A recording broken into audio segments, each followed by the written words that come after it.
见。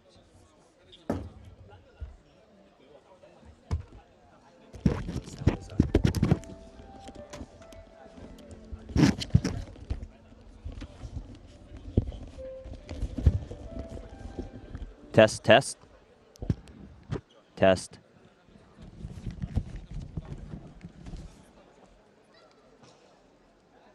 Test, test. 1, 2.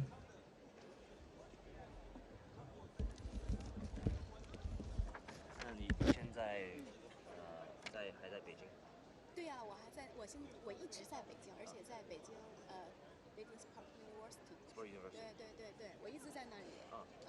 虽然我有的时候原来是代表北京队比赛，但是其实我是北京体育大学的人。对，我现在一直在那儿是老师嘛，然后现在带那个北京体育大学的武术代表队。对，也是要带他们比赛啊，这样子，对，高水平比赛。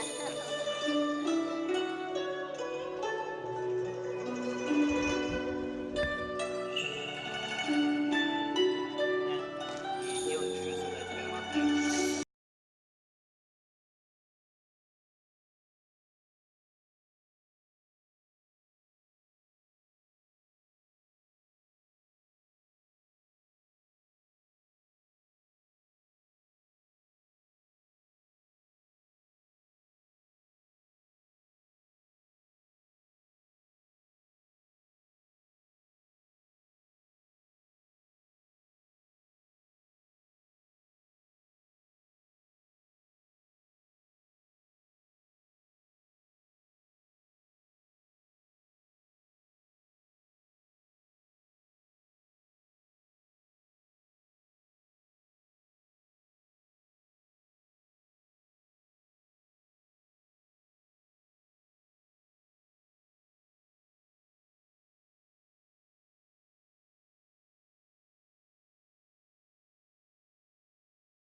Judge number 9, Zhou Haojun, Germany.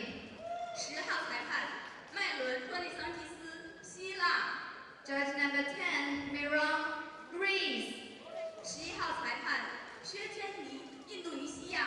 Judge number 11, Vania, Indonesia. 套路检查员竹中岛人，日本。 Taolu routine inspector, Yasuhito, Japan. 2号场地裁判长塔迪亚娜·库普利亚诺娃，俄罗斯。 Arena number 2, head judge, Tatiana Kupriyanova, Russia. 1号裁判李敏华，泰沙伊，瑞典。 Judge number 1, Li Minghua, Sweden. 2号裁判斯维茨维林，以色列。 Judge number 2, Sui Zuirin, Israel. 3号裁判裴东喜，韩国。 Judge number 3, Pei Yong-hee, Korea. 4号裁判艾米尔·德哈穆德，土耳其。 Judge number 4, Emil, Turkey. 5号裁判德尔肖德·巴扎洛夫，乌兹别克斯坦。 Judge number 5, Dilshad, Uzbekistan. 6号裁判帕克里。晚上好, and we are back this evening at the Minhang Indoor Stadium in Shanghai, China for the second session of Day 1 of the 15th World Wushu Championships. With over 1,000 athletes participating from over 100 countries and regions combined, in the next few days we'll be seeing some of the top athletes from around the world. I'm Anthony Chen, and I will be your commentator here alongside with Alan Tang with our focus on Field of Play 2, where we will be viewing men's Xingyiquan and women's Taijijian. We also have Mario Martinez and Paula Amidani viewing men's Nanchuan on Field of Play 1. If you missed the action this morning in Field of Play 1, we had the men's Wushu competition where there was a strong display by Team China and as well Team Malaysia, Singapore, and many others in the men's Wushu event. At the end of the day, now in field number 2, we're going to be introducing one of the traditional Wushu events, the Xingyiquan, which is the men's traditional bare hand routine. As we're about to begin, we have introduced the judging panel of today's event, and we will now follow that by introducing the athletes. How many people do we have competing in this event this evening, Anthony? So in this evening, we've got about 16 competitors competing in the men's Xingyiquan, and later on, we'll have women's Taijijian, where we'll have 23 female athletes. And on Field of Play 1, if you're joining us on that one, you'll be seeing men's Nanchuan with 56 competitors. So here we go. The introduction of the athletes representing men's Xingyiquan and the men's Nanchuan in Field of Play number 1. Yeah, and Alan, as you were saying, this is a traditional event, so in terms of the judging panel, there will be less judges, is that correct? Correct. There is no difficulty component, so in that way, there are 2 panels of judges, the A judges, which are in charge of the quality of movement, and the B judges, who are in charge of the overall performance.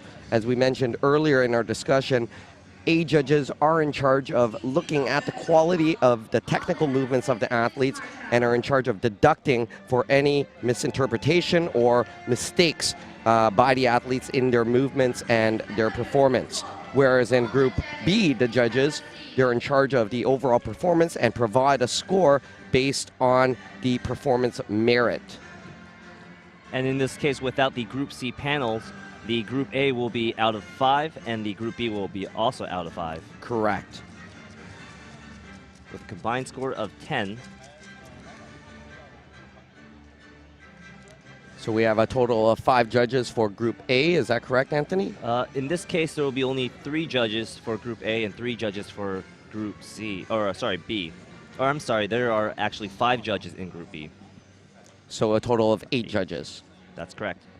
And how does the Group A judge work, Anthony, in terms of how do they deduct these marks and what are they looking for in terms of the criteria of deductions? So, Alan, because the Group A are focused a lot on angles, heights of kicks, positions of the fist, the palm, the foot placement, the stance work. We have 3 judges situated on across the whole panel, and so they're all watching the athlete in different angles. So 2 out of 3 of these judges have to confirm for a deduction to go through. So in terms of a deduction, they're looking for a particular way that the athletes are performing a movement, and if they don't do it correctly, then those judges will indicate it. And I believe that within a 3-second period, they have to indicate that code of deduction. That's correct. The code has to match, and it has to be within 3 seconds for any of it to go through. So aside from movements, what else can they deduct for? Aside from the movements, it's particularly a lot of swaying, loss of balance is what we're going to see here for the deduction codes. So if an athlete loses his balance or kind of stumbles or shakes, then the judges are looking at that and deducting based on that code. That's correct. And in terms of the Group B judges who are in charge of providing a score, what is the typical framework or the positioning that they're going to give that mark out of 5? So there are about 11 different placements of skill, and of those you have a superior of 3, the next group which is average, and then 3 of inferior. And so we're looking at most of these athletes, if they're really high level, will be scoring above a 3.7. So out of 5, a 3.7 would be a really pretty good score. Then somewhere, say, between 2 and 2.2 and 3 is average, you would say, or? 2.3, I'm expecting us to see about a 3 range for a lot of these athletes. Because the score is out of 5 on this. Correct. So here we have it, our first athlete for the men's Xingyiquan. We have Turkey's Dursun Ali Kapoglu, who also competed in men's Taolu earlier today. So there's no difficulty component, so what we're seeing is all based on fundamental movements in the Xingyi style, which includes a lot of striking, footwork. I see them stamping the floor quite a bit. Is that an indication of power in their footwork? That's an indication of power and control and a lot of explosive work. So we're looking at stability in the footwork and, of course, accuracy of strikes, showcase of defensive movements as a reflection of this style of the Chinese martial arts. That's correct. And Alan, so these traditional forms do not have to be 1 minute 20. Is that correct? These forms, there is still a minimum requirement of 1 minute. Yeah. That's right. So sometimes they're choreographed that they're slightly shorter. However, it's still a reflection of a minimum of 1 minute without a maximum, but them showcasing that style of martial art and an indication of its application, the basic elements of power, strength, balance. And the final score we have is 8.763. And we can see that for his Group A scoring, he had a perfect score of 5.0. So no real deduction for any particular errors. And the remainder of 3.76 was his mark for overall performance. Next up, we have Thailand's Sujinda Yangrangorin. And he's also competed in men's Taolu earlier this morning. With a strong performance, 9.280, but not enough for the podium. So we see a lot of rhythm in this form of Wushu. Some quick movements, short distance attacks.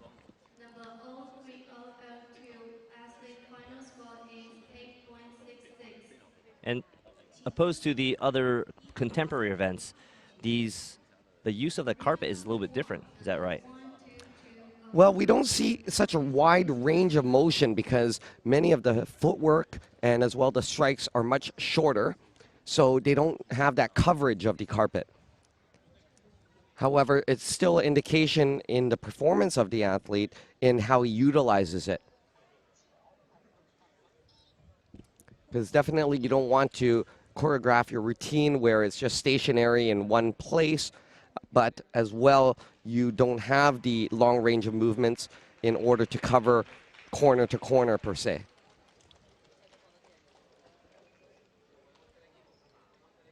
And along with that, the stances are a little bit higher, well more positioned for combat. And in this case, we're not really trying to display any kind of flexibility.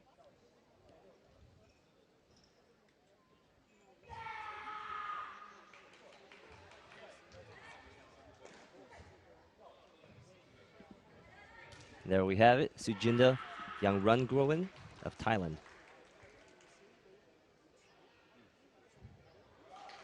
And final score, 9.203 with So a perfect again, 5 points on the... And a 4.203 rating for his Group B or overall performance.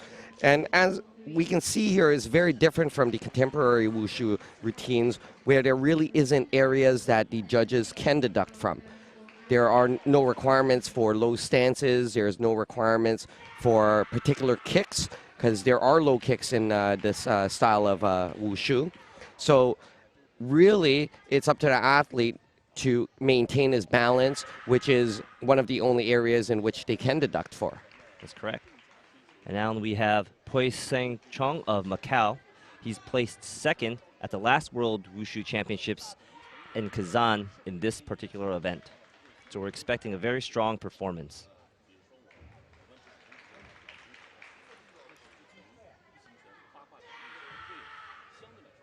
One of the indications of Xingyiquan is the explosiveness and the ability for the athlete to generate power and be able to display that power in his movement. It is considered an internal style of Wushu, and what that means, internal style, is power, is how they develop that power, or sometimes we refer to it as chi power, through the breathing techniques, through the concentration of energy into a particular strike to any particular target. Yeah, and particularly in Pui Seng Chong's movements, you can see it very clearly. A lot of his moves just comes from his breath instead of just an empty punch. And during the training, you'll see many of these athletes training and practicing their breathing technique through the diaphragm in Wushu. So through the diaphragm, instead of trying to breathe through the lungs, they're really generating that internal oxygen or internal strength in their breathing and trying to release it in their strikes and blocks and various offensive and defensive techniques.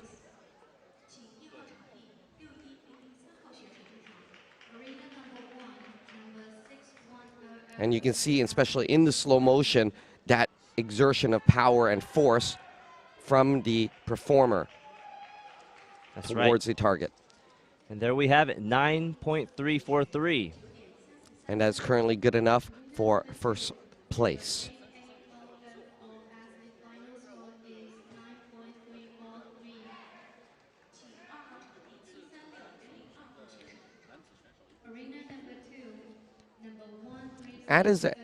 Added as events 2 World Championships ago, the traditional Wushu routines are a big indication of how Wushu is practiced around the world. Wushu, known in its tradition for defensive prowess and as well for the training of physical and health well-being, the traditional routines we see in the men's Xingyiquan and as well the women's Bagua-chuan is a majority of the martial arts, Chinese martial arts, that's practiced worldwide. Right, that's correct, Alan. This is these events are some of my favorite events to watch at the World Wushu Championships.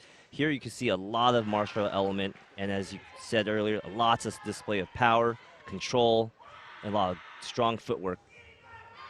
And here we have Sweden's Jakob Pang Isaacson. And really, when we're talking about Wushu as the development of a sport, it really has its fundamental roots and basis in the traditional forms of Wushu, or commonly known as Kung Fu. Because many people who begin the practice and training in Wushu train it for the purposes of health, self-defense, and physical development, rather than just strictly training it for the purpose of competition. That's correct. Even myself, I started off doing traditional Wushu, otherwise known as Kung Fu. And when we were young, we always look at the realms of Bruce Lee, Jackie Chan, Kung Fu Panda, and we get these different scopes of the Chinese martial arts, known for its offensive and defensive techniques. But how is this shadow boxing or individual display of Taolu a reflection of the martial arts? Because Taolu... And there we have final score, 8.510. Good enough for 4th place. But as I was mentioning, the training of the Taolu or the shadow boxing is a big component of the Wushu and the Chinese martial arts, really, because it gives a sense of coordination, agility, and physical development prior to the application of its movement. Right. A lot of these athletes practice several hours a day for many years just to develop that strength, that power, that speed, and that footwork. And really, it's not only used for the purpose of combat, but for the purpose of each individual's self-development in terms of their physical control.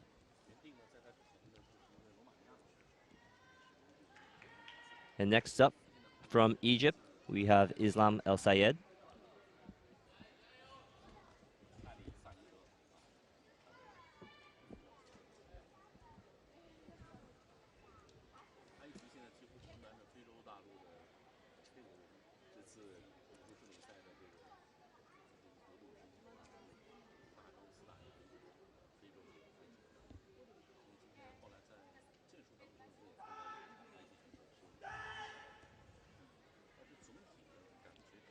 And we notice a common theme with all these athletes competing in Xingyiquan. A lot of the gathering of the qi, as you were mentioning initially, and then building into a lot of explosive powers. And in the same sense, for the Xingyiquan, there are required movements that the athletes must perform, but they are able to position them anywhere in the routine throughout their demonstration.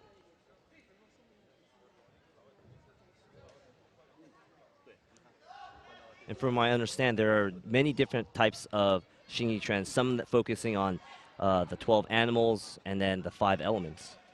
And those have different hand positions and footwork just to match the type of element or animal that they're trying to achieve.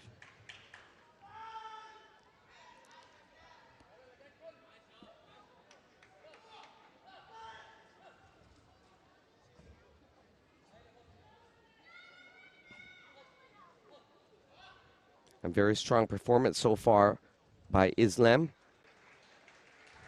athlete from Egypt. Very strong and stable stances. One of the big attributes in Xingyiquan. There you see a very targeted kick.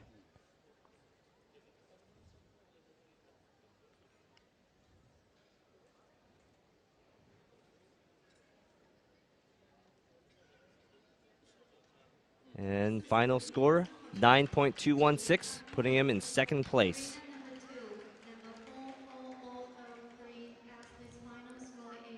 So really, in a competition such as this, there really aren't too many elements, as we mentioned, for deduction. So most of the athletes, we do expect them to get a full 5.00 in their Group A score, unless it is obvious or particularly that they lose their balance or what type of other mistake can they possibly make? Falling, additional support, which does happen from time to time. Some of those stances do get lower when they're doing some pauses right after the kick. Next up, from Turkey, we have Nekmedin Erbakan Akuz. He was a bronze medalist at the 13th World Wushu Championships in Jakarta, Indonesia.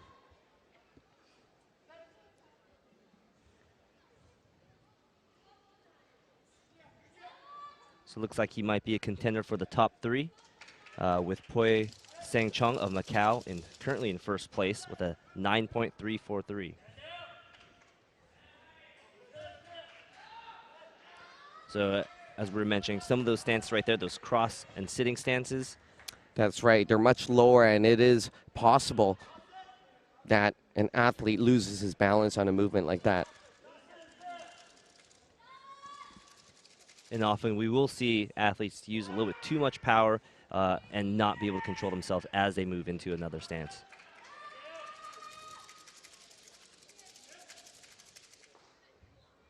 So far, a very controlled performance by Nagradение.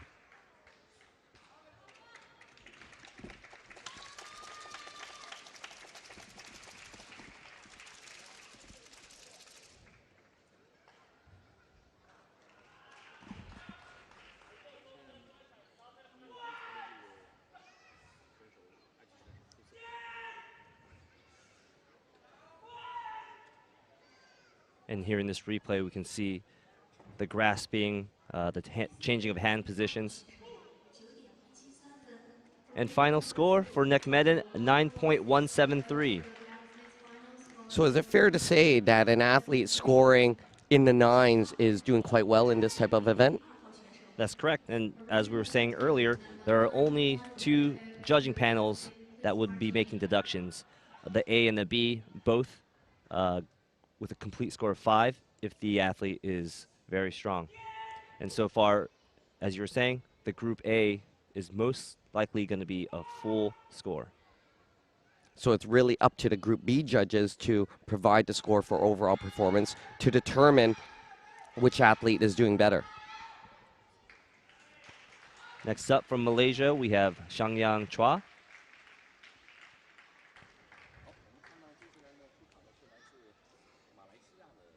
And we see some of the athletes, their uniforms are slightly different as well.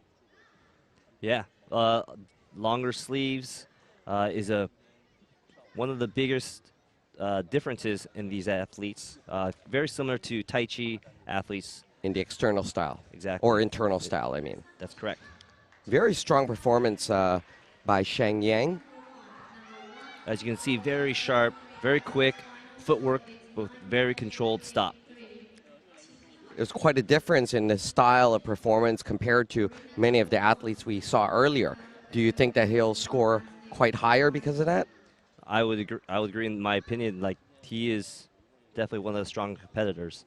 His exertion of force is very clear, and as well, it seems as though his pace and rhythm is much more forceful and powerful than many of the other athletes that we have seen earlier.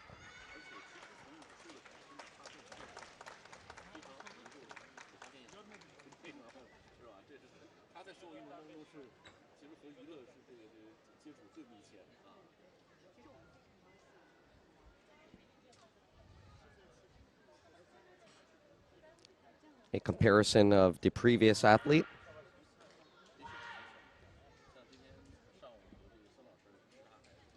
And we see it, his final score 9.400, which currently places him in first place.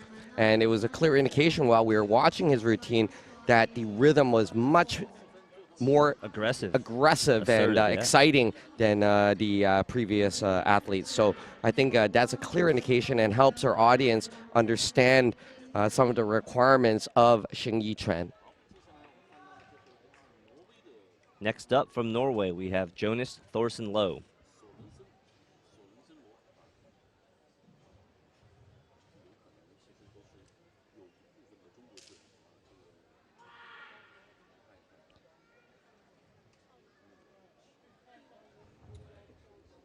Jonas is a 2019 European Kung Fu champion in this event. So, an experienced Xingyiquan competitor.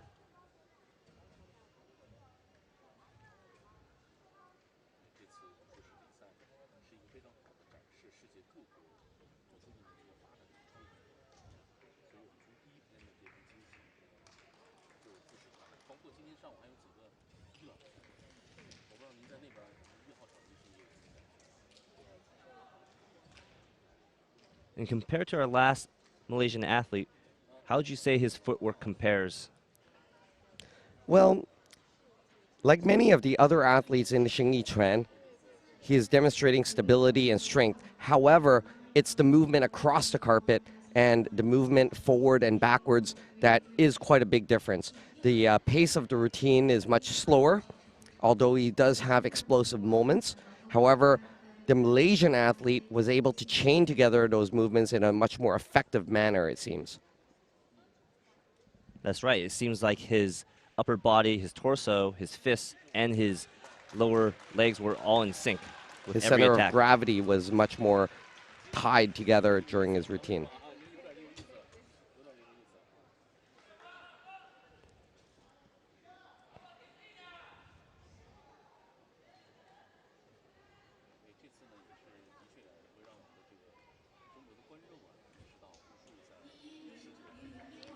There's our 360 view of our athlete. 72 cameras on the carpet. His final score, 9.150.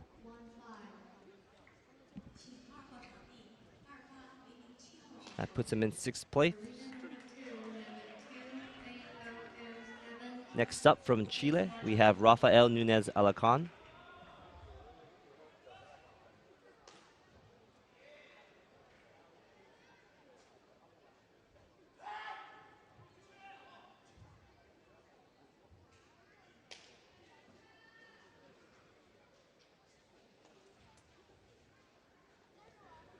Rafael also competed in the 2019 World Kung Fu Championships in Ame earlier this year.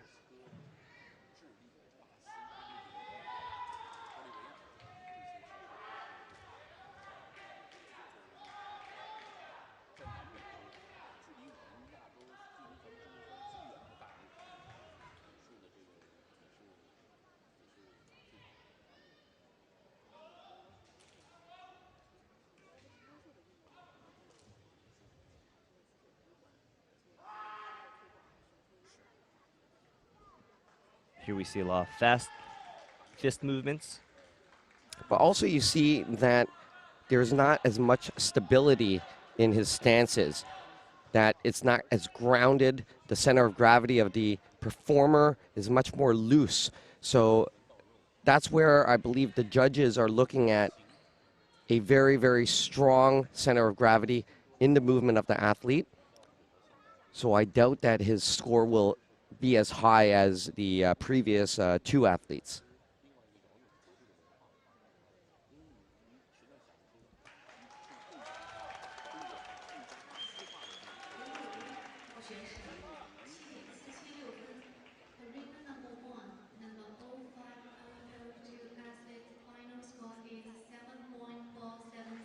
Here in the replays, we can see a lot of the powers being generated. And as you were saying, the footwork wasn't as grounded.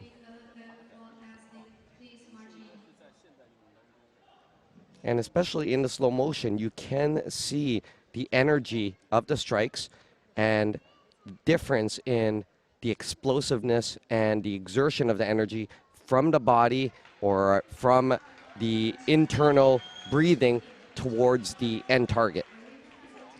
And final score for Rafael Nunez Alacan is 9.190.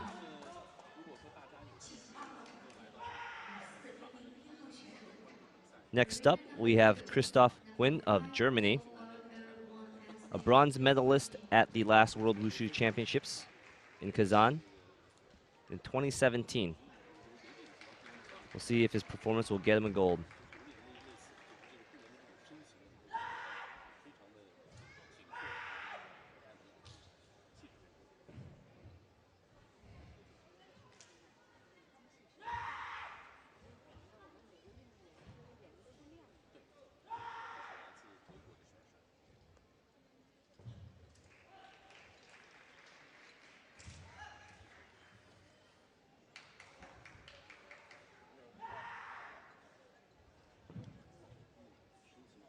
A little slight loss of balance there.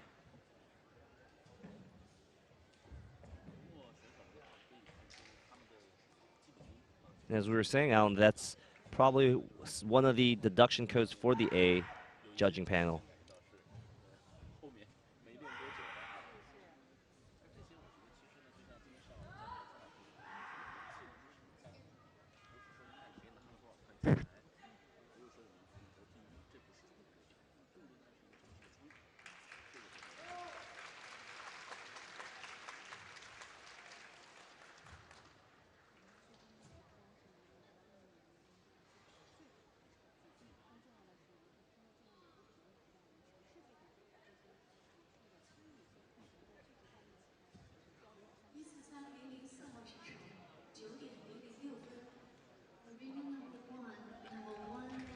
And that was Christoph Wynn of Germany.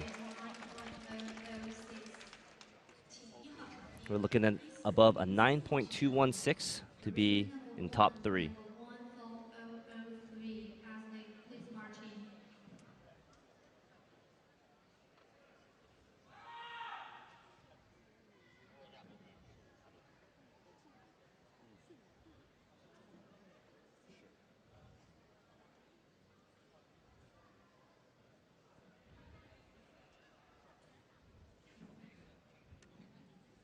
And here in this slow motion, we can see a little more uncommon palm positions.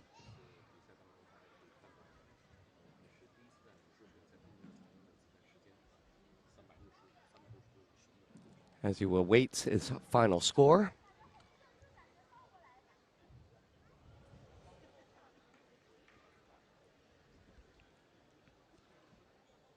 If you're just joining us, we also have Field of Play 1, where we're showcasing the men's Nanchuan. His final score, 9.233, putting him in the bronze medal position. Next up from Australia, we have Corey Johnstone.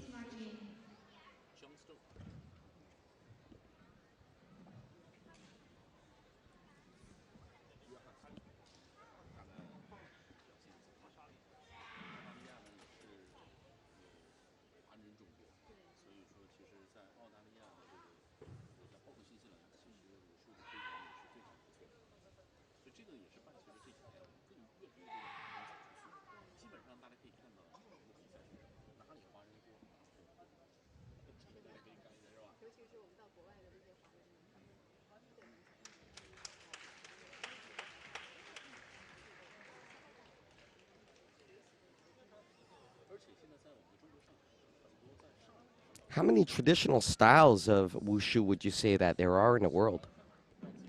You know, Alan, I think there are over 20, 30, there's hundreds from what I know. Maybe even thousands. Yeah. So it was interesting, why would they choose Xing Yi as the particular style to showcase at the Wushu Championships? You know, I think that's because it is one of the traditional styles that was not combined to create the modern sport of Wushu. Ah, I understand. Okay. And as we were talking about, Tangchuan is a combination of quite a few northern styles, and the southern fist is also a combination of about 5 southern styles in China. So Xing Yi is one of the more independent styles that is popular, but that has not been utilized in Wushu competition yet. That's correct. And there we have it from Australia's Corey Johnstone.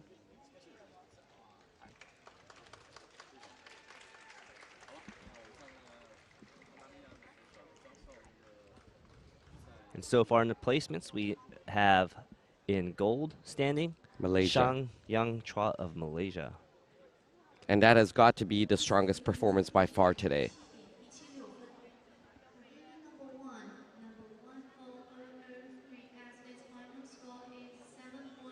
And typically, I believe in Wushu competition, that's generally the case, is that you see the gold medalists, a big separation in their ability, even in comparison to the second or third place athlete. There's usually that one athlete that really stands up above the crowd. We saw that earlier in the men's Daoshu event, where we had the Chinese athlete perform Daoshu, both when you're looking at his overall performance and difficulty components and lack of errors, was far superior than many of his peers. That's correct. Deductions will basically make or break an athlete's score for placing in top in the world. And for our last competitor, 9.23, placing him in 4th place. Next up, we have Algeria's Boudad Yassin.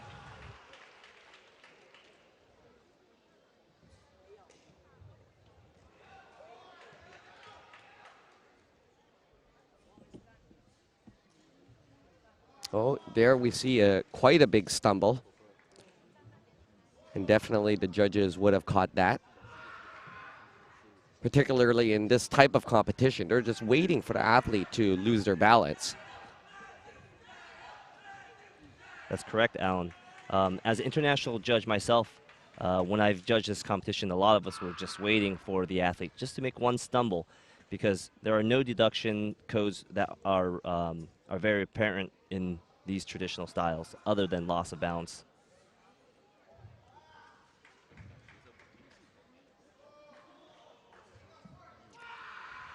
So you can see that forward motion and that combination where the performer is shifting his weight and moving towards his target. It was a very big difference in terms of our gold medalists so far. His movement versus, per se, our athlete right now is that stability and center of gravity is really grounded to the floor when the athlete is performing it at a high level.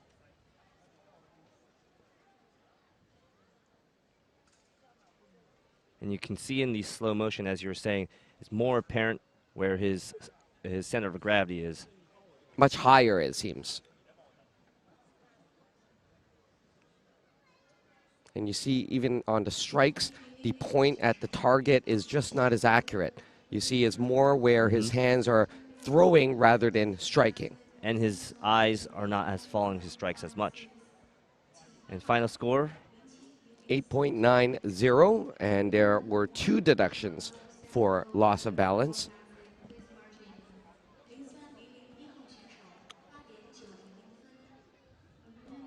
Next up from Sweden, we have Joakim Petersen. Final score is 8.9.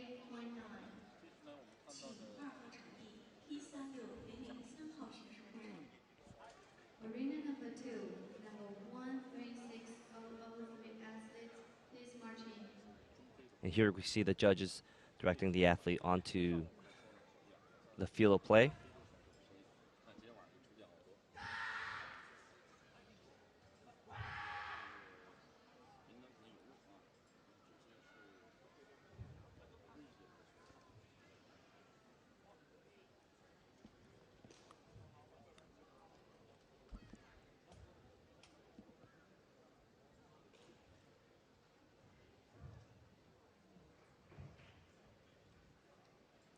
So in this competition, having some athletes wearing the long sleeve uniform or the short sleeve, does that make any difference at all in terms of what they represent or how they perform?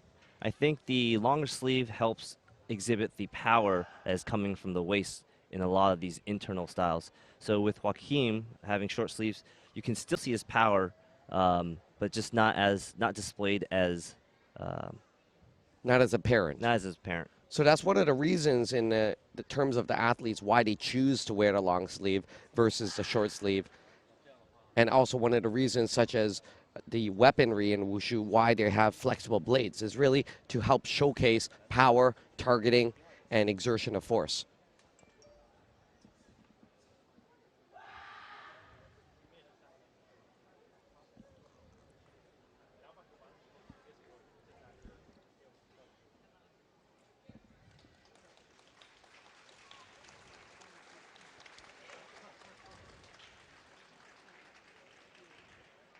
There we have it from Sweden's Joakim Petersen. New to the international stage, he's been competing Wushu for 25 years. But has never competed at the World Championships.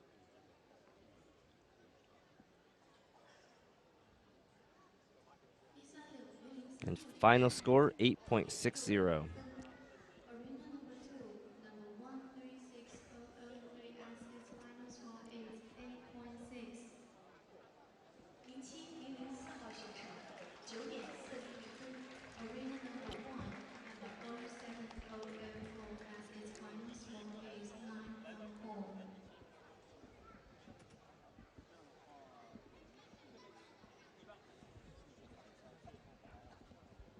And it looks like we have another no-show. And that will conclude our men's Xingyiquan event with Malaysia's Shang Yang Chua with placing a gold, and Macau's Pui Seng Chung with a silver, and Christoph Huynh of Germany with the bronze.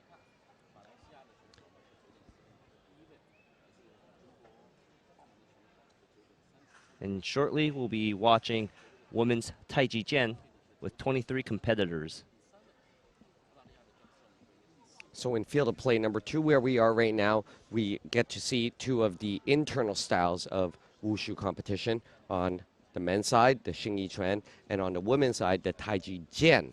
What are we looking forward to in the women's Taijijian event? So the Taijijian, we've already have a lot of strong competitors. We have Suijin Chen of Hong Kong, who's placed a double gold in the last Taolu World Cup, especially in this event, as well as actually earlier this morning she placed first in the Baguazhang, which was the women's traditional bare hand routine. So now we see the weaponry displayed in Tai Chi, the Taijijian, a field of over 50 competitors. Each routine, what is the time limit that we're looking at and time frame for each performance? So in Taijijian and in the Tai Chi events, these events are marked by slower, controlled movements, yet explosive at times. And this is often accompanied by music, and opposed to the more external events, which are limited to 1 minute 20 seconds, these events can be 3 to 4 minutes.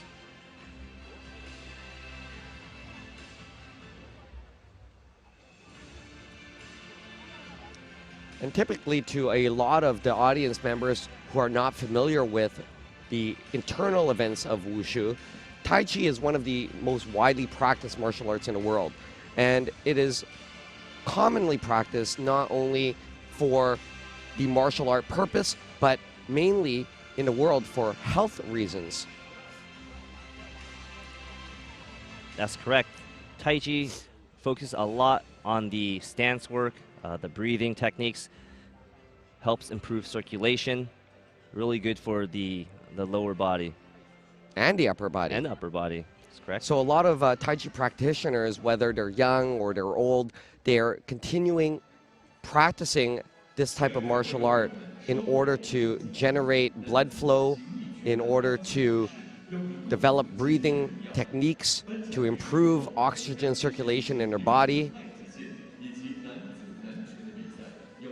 flexibility, and control of their body. So even though we're watching and it seems very, very slow at times, it is very difficult to perform at that pace and rhythm of a routine such as Tai Chi or Xingyi or Baguazhang.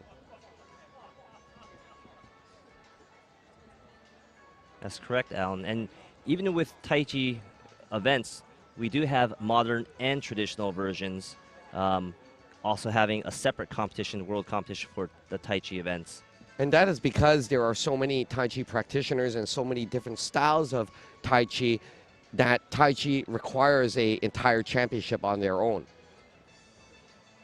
But here at the World Wushu Championship, we see the contemporary form of Tai Chi, which is actually a hybrid of many different forms or styles of Tai Chi Chuan. There are about 5 different styles, is that correct, Al? That's correct, and some of the more popular style, they're named after the family foundation and the family roots that developed the style of Tai Chi. And that is such as the Chen style Tai Chi, the Yang style Tai Chi, the Wu style Tai Chi. The Wu Hao and the Sun. Those are the more popular forms.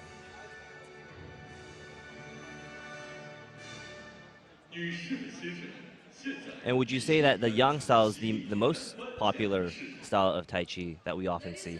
It's actually hard to say nowadays because there's so many people practicing the different forms of Tai Chi, and because of contemporary Wushu and the development of Tai Chi within Wushu, some of the old compulsory forms are actually the most practiced routines globally. And it looks like we have our awards ceremony for men's Xingyiquan taking place right now.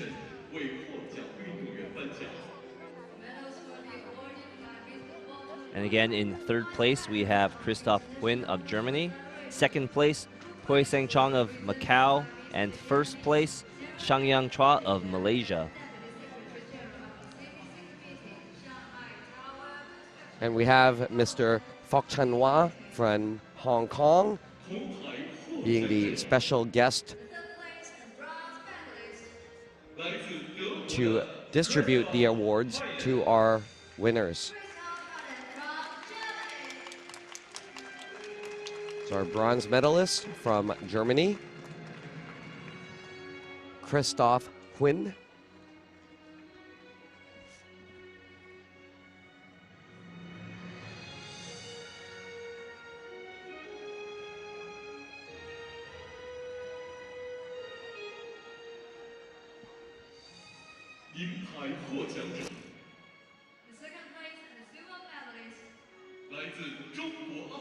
Here we have our silver medalist from Macau, China, Puiseng Chang.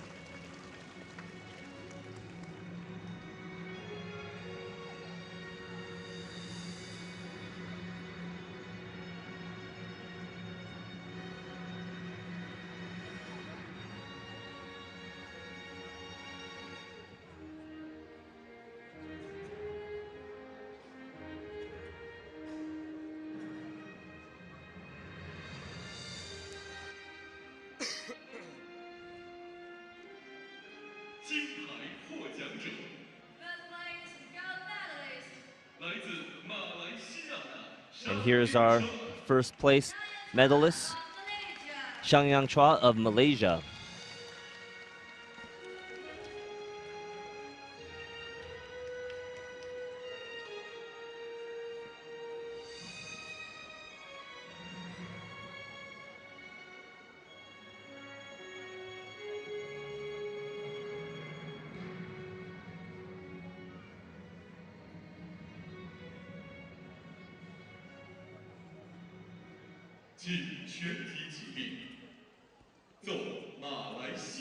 Ladies and gentlemen, please rise for the national anthem of Malaysia.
And there we have it, the completion of the award ceremony for the men's Xingyiquan event. That is the first gold medal for Malaysia in the World Wushu Championships. But not unfamiliar to that, Malaysia is one of the more dominant countries with a very, very strong Wushu program globally in the development of their athletes. So it's no surprise in terms of the position or ranking of this Malaysian athlete. And continuing in field of play 2, we will be watching women's Taijijian. And we'll be continuing men's Nanchuan in field of play 1 with Paula Amidani and Mario Martinez. I'm Anthony Chen, and here with me is Alan Tang, watching field of play 2.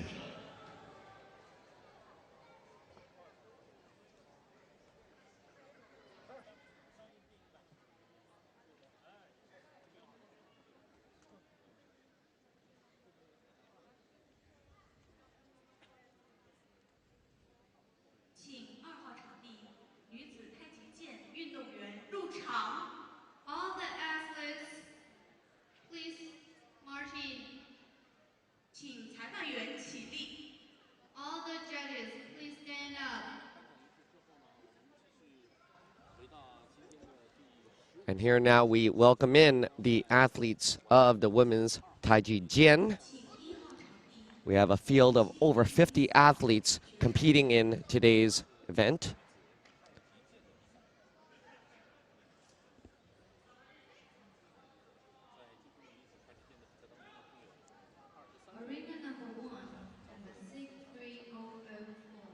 And here we see a lot of familiar athletes from previous World Wushu Championships.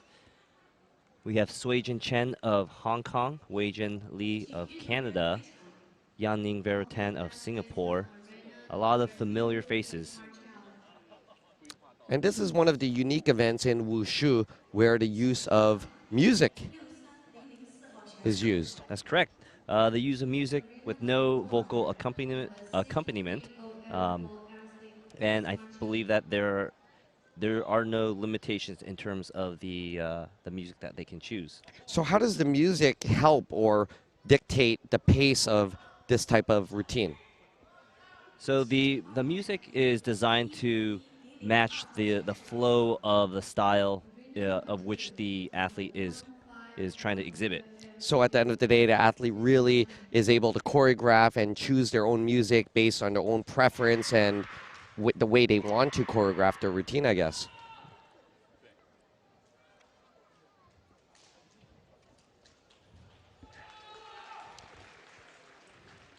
And here we have our first athlete from Uzbekistan, Zavara Toktaeva. Has she competed before? She has in the last World Wushu Championships in Kazan, Russia. So this is her second time competing in this event on the international stage.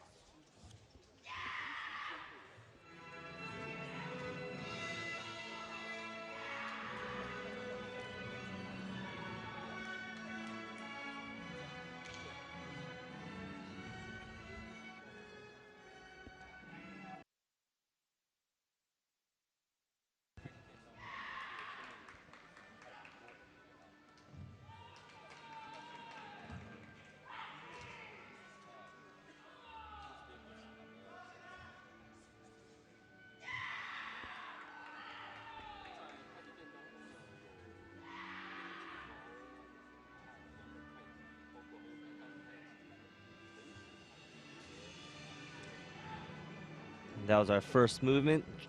Jump front, jump outside into a dragon stance. Dragon's dive. So there are difficulty components in the Taiji style, and that's one of the differences between contemporary Wushu Taiji versus traditional Taiji. They're taking the elements of the flow, the rhythm, the control, and that's really, I believe, the word that we use for all of these slow, graceful maneuvers is how they can flow and control it while performing these very difficult balances. And there we've seen just two bounces, one behind the leg and one above the shoulder.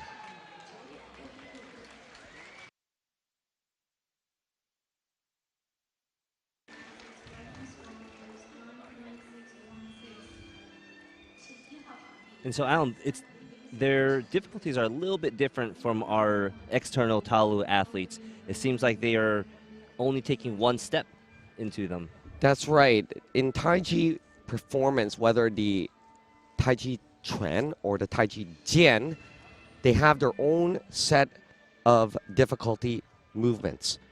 Whether it's a front jump kick, whether it is an outside jump kick, whether it is a balance, it is a whole set of unique movements to the Taiji style. And we would expect to see a lot more balances in their routines. That's right. A big display of the ability in Taiji is through strength, through balance, and through stability is the ability of the athlete to demonstrate these high difficulty balances to showcase all of those elements, including flexibility, obviously. Because if you can't have the flexibility, it's very, very difficult to lift your leg so high while balanced. A lot of these are one-leg balances, too. And so in terms of the A panel, a lot of the deductions are a little bit different, some that are the same. There are some limitations in terms of their deductions. Some particularly being that the fact that Tai Chi is mostly dynamic and there are less static movements other than the balances.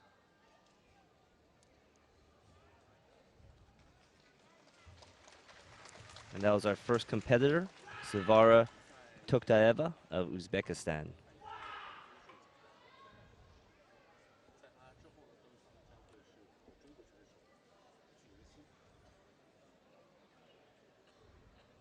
There's her first degree of difficulty movements. So they still must complete that kick with their leg above the shoulder level. But however, it's a very unique landing to the Tai Chi style. And that, particularly that stance that she did was considered dragon's dive, also known as the Tai Chi split, where one leg, the front leg, is straight and the other one's bent to no more than a 45-degree angle.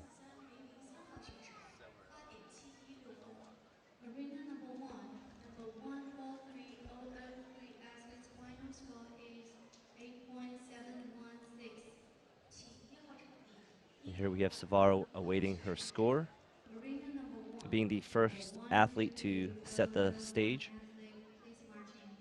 for placement.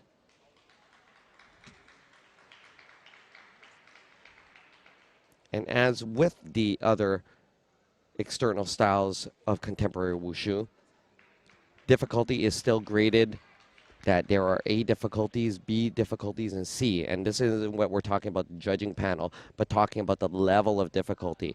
There are certain rotations and certain movements that are considered C grade, B grade, and A grade. A grade being the lowest difficulty? That's correct. And as we were watching earlier today in men's Dao Su, the grade level of degree of rotation is a 360, the B being a 540, 1.5 turns, and a double turn being a 720.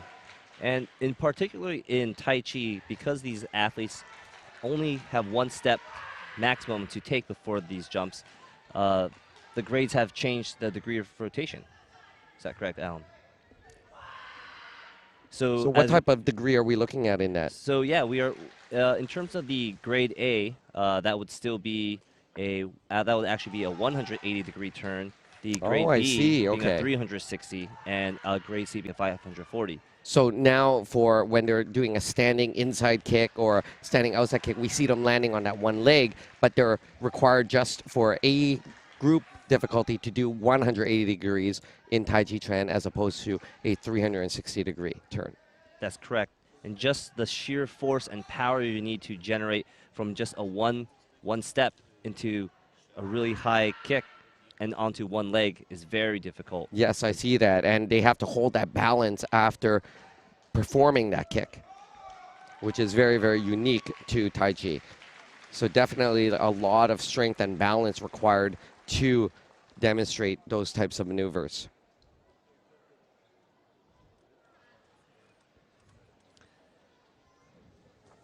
And there's our judging panel with our chief referee up top. Looks like there might be some technical difficulties. Or the head judges just ensuring that. As we were talking earlier, Alan, the scoring system is electronic, and there's a certain amount of time that each judge has before they can agree on a deduction code.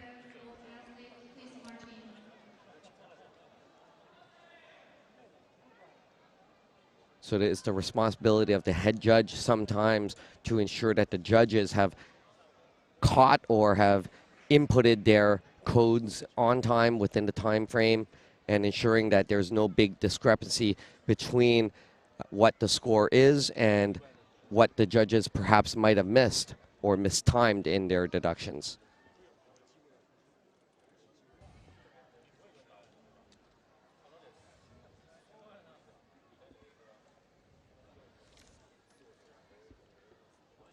And there we see awaiting next from China, Wei Shenju.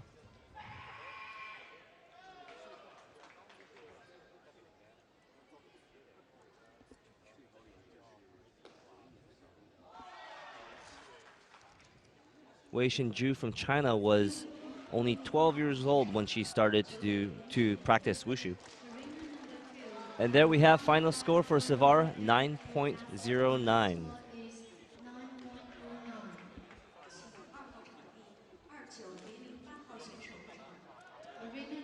Strong score for our first athlete, well above a 9. Again, we have Zhu Weixin from China.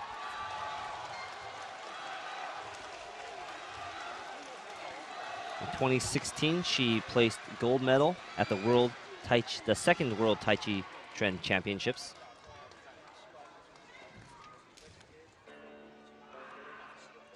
She's from the province of Hebei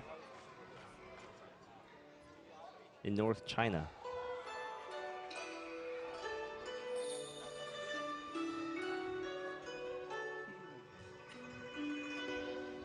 And Alan, so far we've seen 2 Chinese athletes and 2 golds so far. So we're expecting another strong performance, this especially being their home territory. Correct. And of course, the birthplace of Wushu being in China, they tend to send out some of the strongest athletes to represent the country in World Wushu Championships. Here she preps for her first difficulty, front jump kick with a full 540 degree jump. Outside into a splits.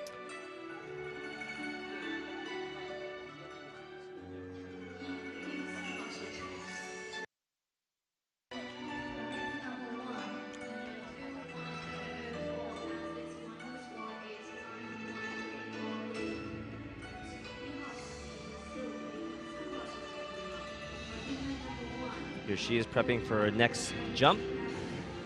Jump front. Jump kick into a single leg balance, or we call a single raised knee stance. And so how many different types of transitional jump or transitional positions do they have for these degree of difficulties, Alan? Well, typically you'll find that really it is either they connect it with a front jump kick into an outside jump kick. They either land in a single leg, or they perform this front jump kick with a 180 degree turn and land into a single knee balance, or a single raised knee stance. So often you're saying that we will see a one leg stance, single knee balance? That's correct.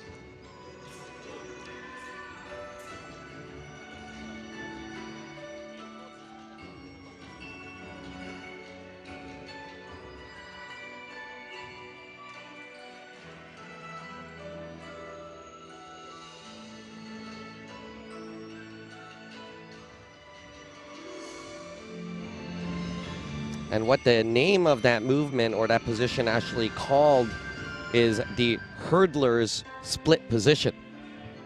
So much like how a hurdler jumps the hurdle, that is the split position if they're landing. And that's the favored jump for the jumping outside lotus, usually over a 360.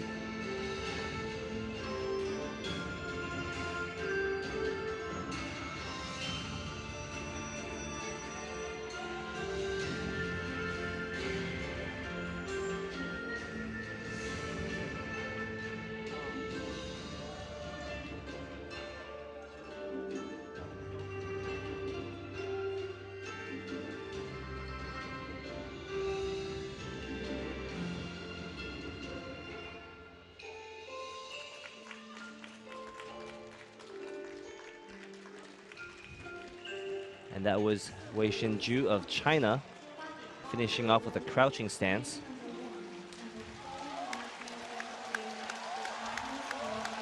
You can hear the crowd cheering very loudly for their hometown athlete.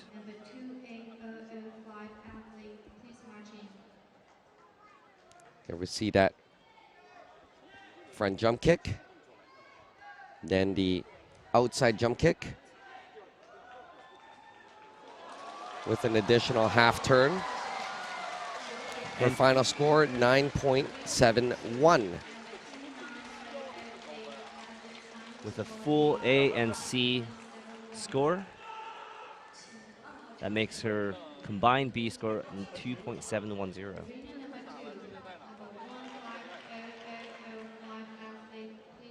Next up, we have Judy Liu of USA. Also started Tai Chi at age of 11. She competed at the 2018 World Junior Wushu Championships.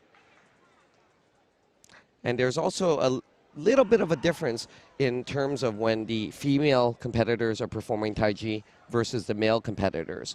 For equal value of a score, the female competitors are required to do a slightly less rotation.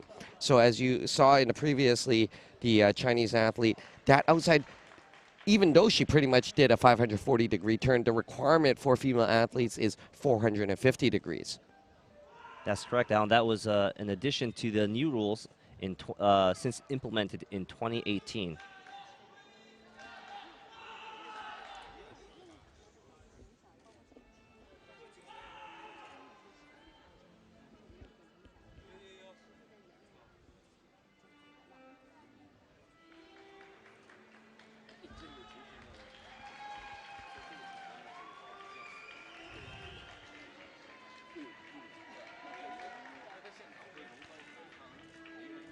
And there we have that outside jump kick into the hurdler's split.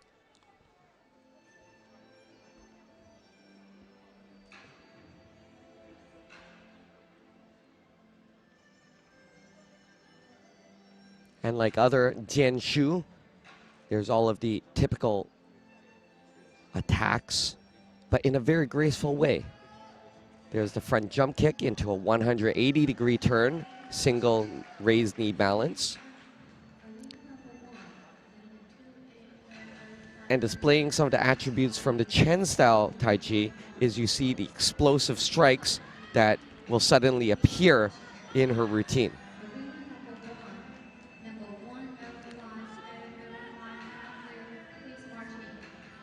There is a compulsory component in terms of particular movements that represent each style that the athlete must demonstrate during their performance. So although being an optional routine, there are still many compulsory pieces that have to be displayed during a routine.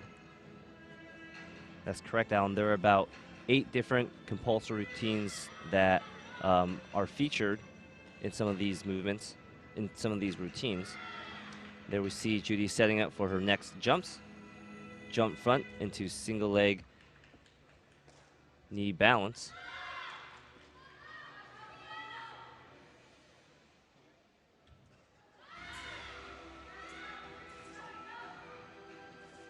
As you were saying, here's some of the quicker, explosive Chen-style movements.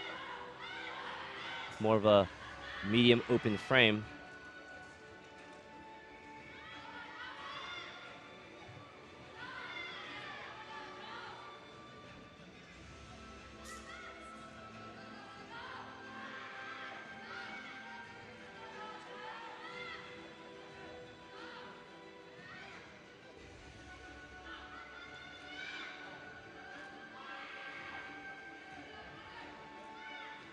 And here we have a bounce, squatting bounce behind the leg.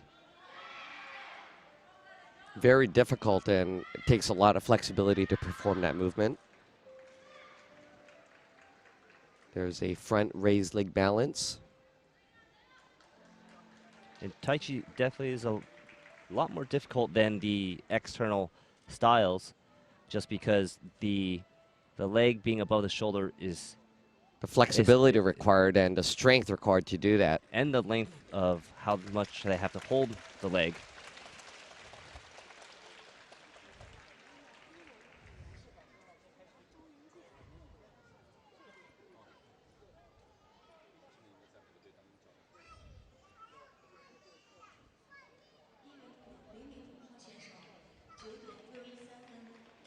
And that was USA's Judy Liu. We're waiting her score. Third athlete of 23 competitors in women's Taijijian. So that combination, there is a difference between the balance which is raised in front and the balance that is crossed behind, different values in terms of their scores. But she has completed all of her difficulty, and her final score for Judy is 9.513. A very strong score, and as we've seen in this competition, a lot of the scores above a 9.6 can put you in the top 3. So And again, like any other competition, the most important is not to attain any deductions. So when you do your form perfectly without any deductions, it's really based off of that overall performance mark, which at that point really puts it into any of the athletes' grasp. Next up from Taipei, we have Yi Huilin.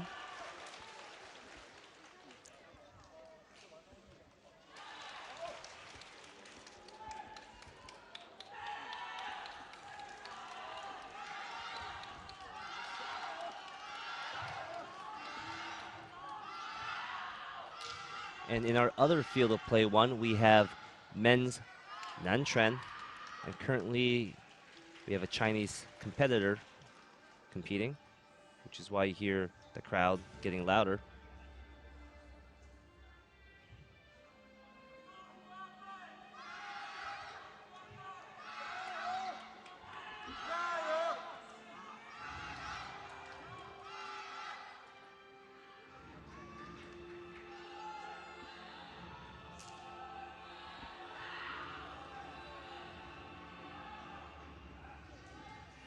And here she sets up for her first jump front to jump outside 450 into her hurdler split.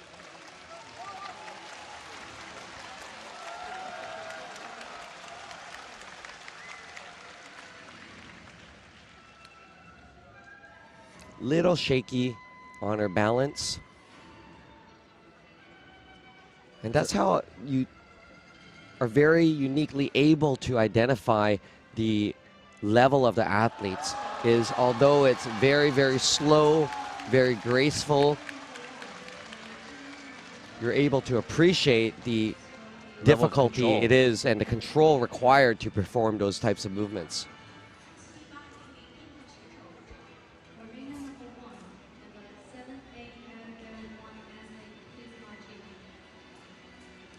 That was considered the low balance with leg stretched forward.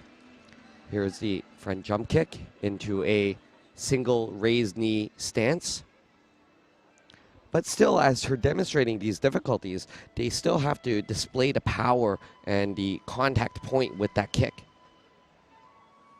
That's correct. A lot of these athletes are required to slap their foot above the shoulder to prevent themselves from getting a deduction.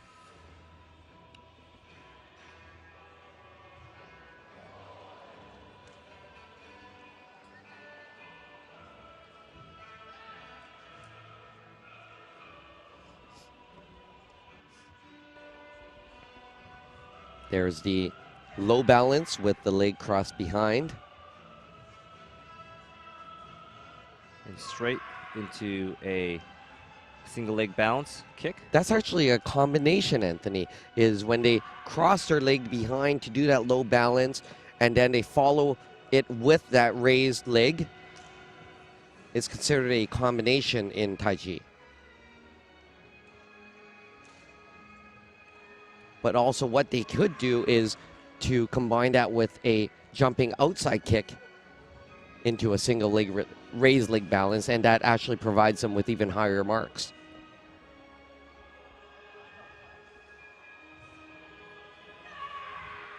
And as we were saying, one of the main differences between the external and the internal athletes are the types of difficulty movements that they choose. The Tai Chi being a little bit more difficult with only one step into any kind of degree of rotation. So a lot of these Tai Chi athletes, we can see them choosing more balances instead of aerial jumping jumps. techniques. Yep.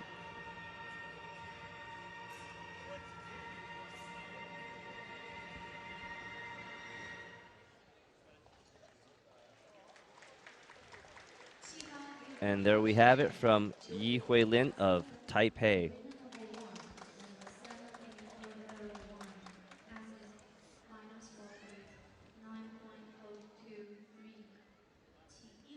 So far we've seen 3 athletes, all placing above a 9.0. There's a kick. Completion of the rotation.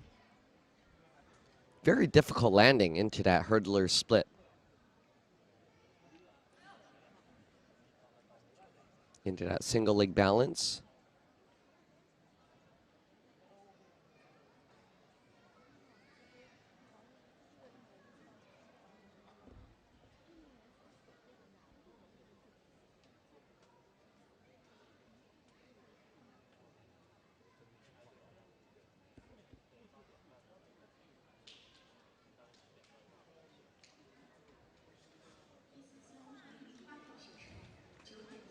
And there we have it for Yi Huilin, a 9.40, putting her in 3rd place.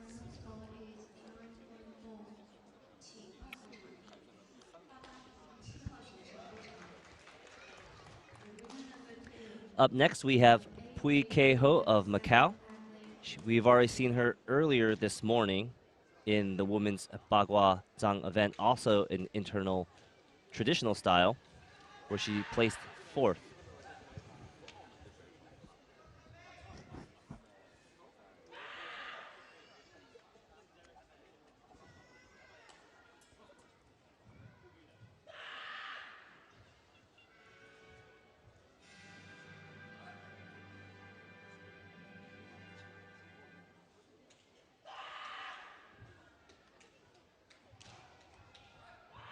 And here she is just awaiting the start of her music.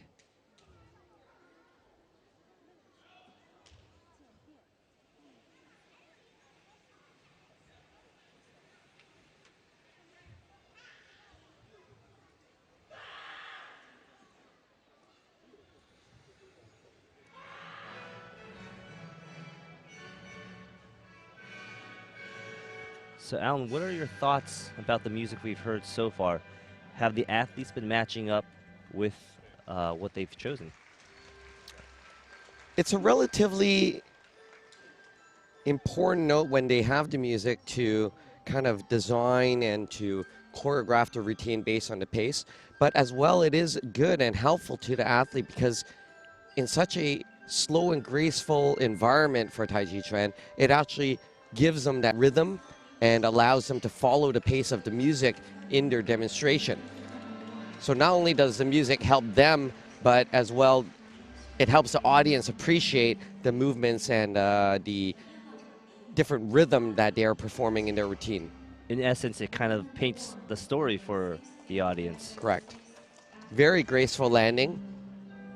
And I think that's one of the things and elements you're looking for in that move is, although they're doing a jump kick, is how graceful is the athlete landing that transition.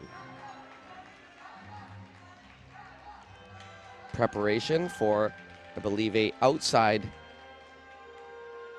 Oh, that's actually a front kick towards the head and landing. And we couldn't see it from that angle on the camera, but the goal of that kick is for the toe to actually reach to the top of the forehead.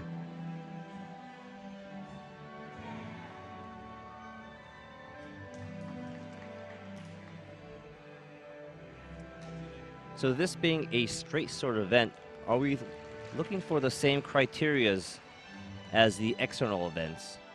Some of the movements are very similar in terms of the sword movement. And as well with the straight sword, you're looking at the importance always not only on the sword hand, but as well as the control hand, which is the left hand. And those are very famous in terms of the trait of the straight sword is what we call the straight sword hand.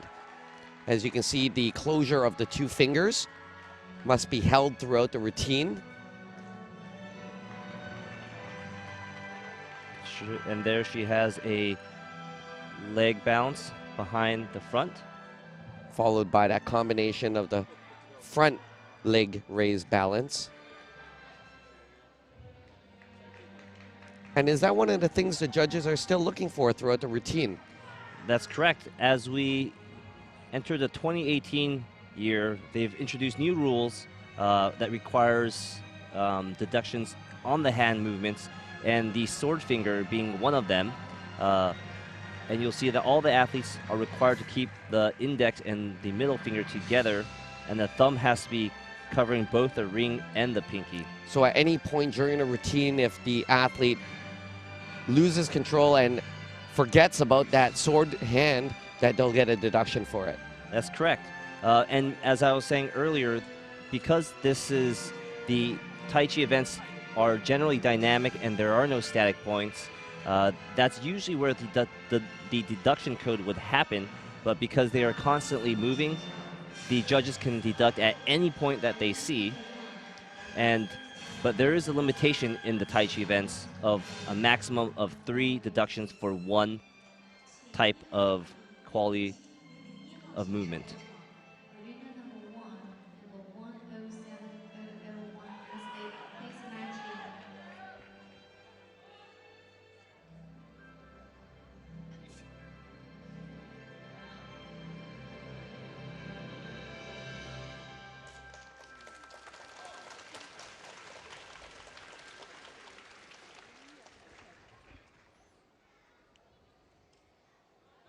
And that was Macau's Pui Ke Ho, who's already competed in women's Bagua earlier this morning. There's that front jumping stretch kick.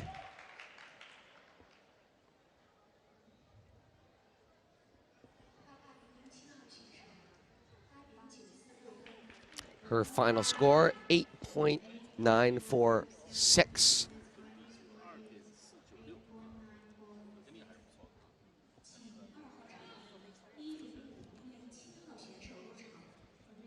And it looks like she has a deduction of 0.45 in her Group C. And that is a jump outside 360, being under rotation. Next up from Myanmar, we have Myat No Yang.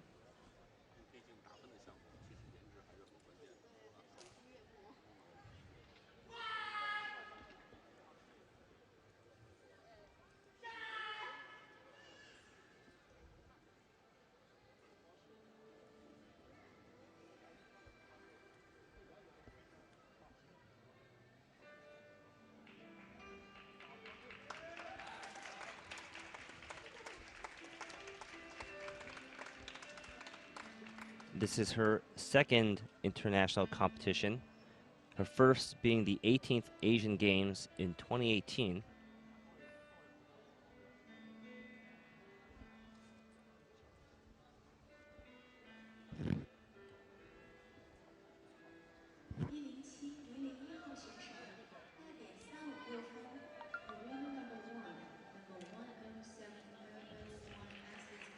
There's her first difficulty jump front into jump outside to hurdle split.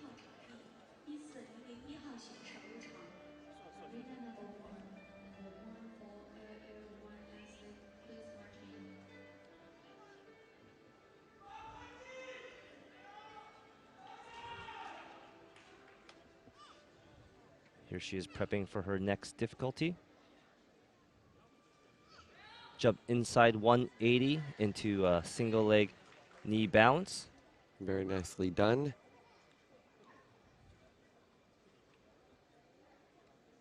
All of these single leg balances, they're very, very difficult, especially to control after that jumping maneuver. And you'll typically see that's one of the areas in which most of the athletes who get deducted or lose marks will be in.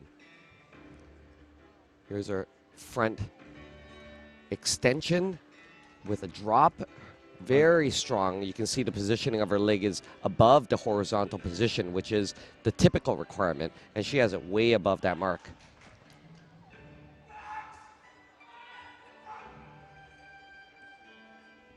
And like you said earlier today, Alan, it's very important that the athlete overdoes it sometimes, just so it's very clear to the judges that they are meeting the requirements of the difficulty movement. There is the behind low balance with the leg cross behind, followed by an outside kick with the 180 the turn. twist. And that is a B grade combination.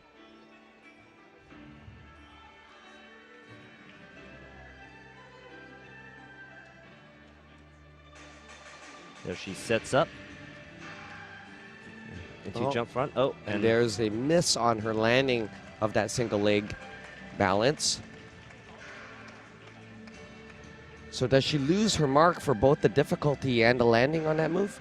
No, actually, she only loses the points for the landing.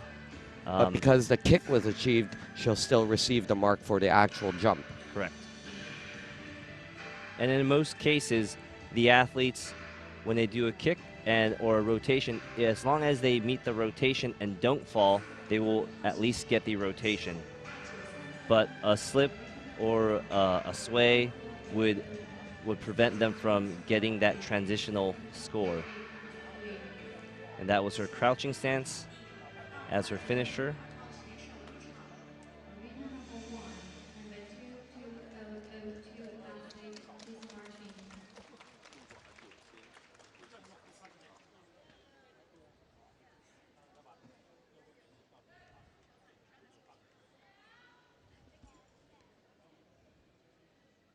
And there we have a repeat of her jump front, jump outside into 360. And here we can see she over rotates just to ensure that the judges do not deduct her. She just held that balance there. And she was doing quite well all the way up until that final difficulty where she had that bounce off in the landing of the movement.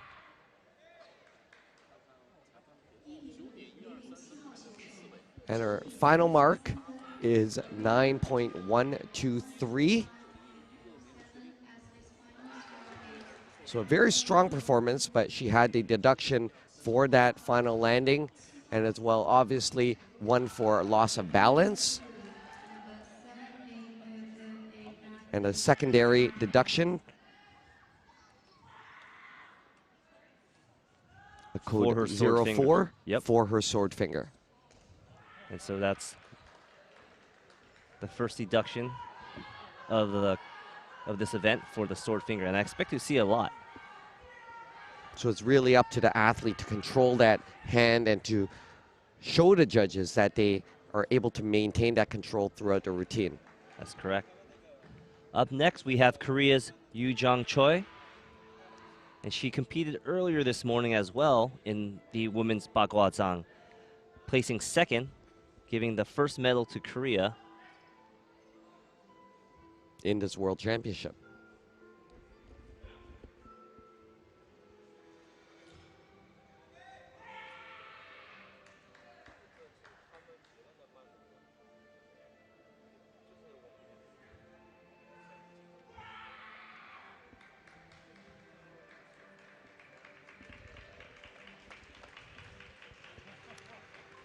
And Yoo Jong going into her low bounce. Leg cross behind, followed by the same combination of the leg raise.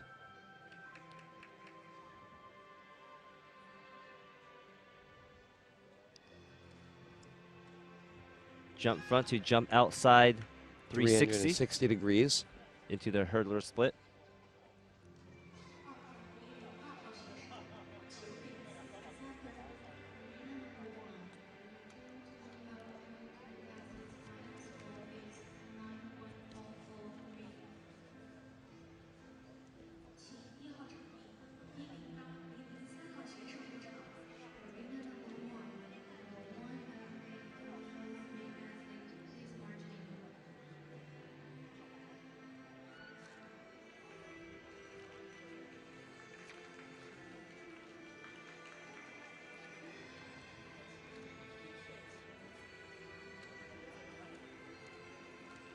Very nice. There's her front extension balance.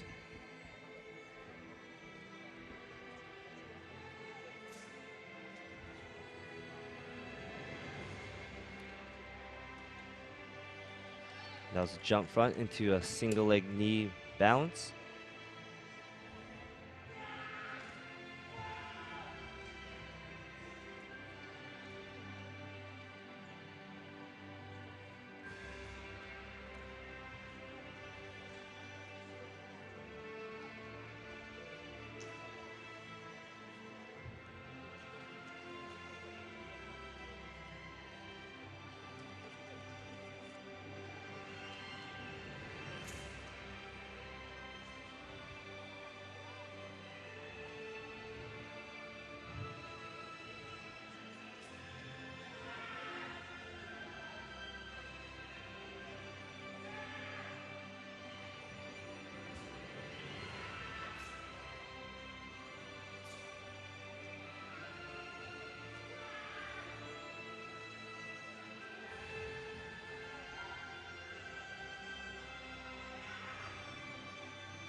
There we see that series of aggressive yet controlled Chen style movements.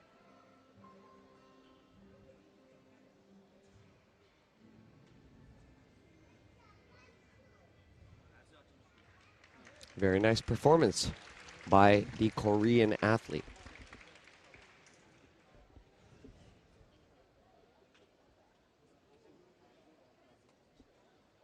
Currently, she'll need to break a 9.4 to make third place.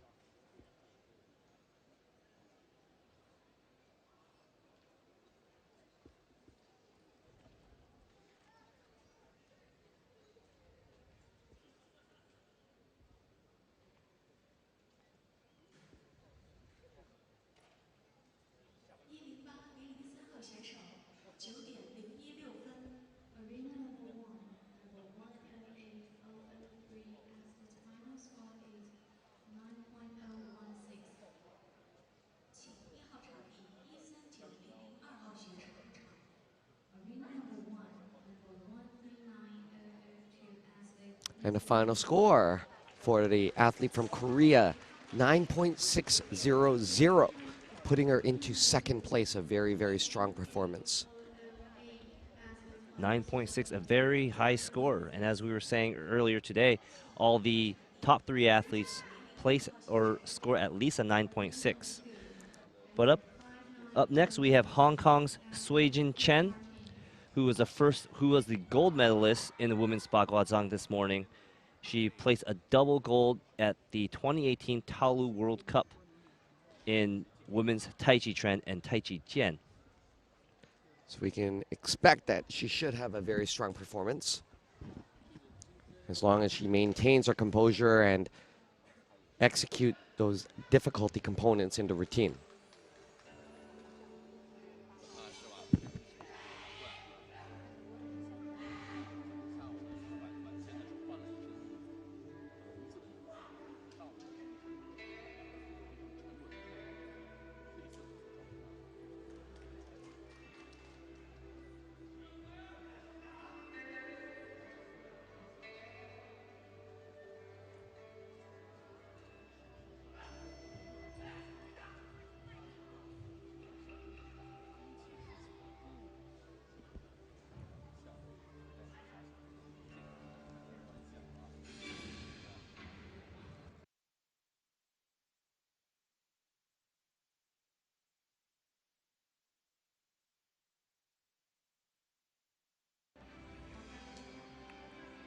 And there's the raised leg bounce above the shoulder.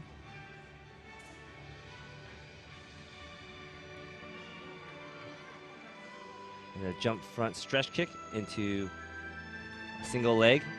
And then particularly in this transitional jump, it's not a requirement to bring the knee above the waist if you're just doing a single leg landing. And there's her jump front into jump outside 450. Very nice strength in the rotation of that jump. And it's very beautiful to see the difference in rhythm between some of those difficulty movements and then the gracefulness following and leading into it. I agree. The rhythm is very crucial when it comes to Tai Chi. Being able to show the fast, explosive movements as well as the slow, graceful control.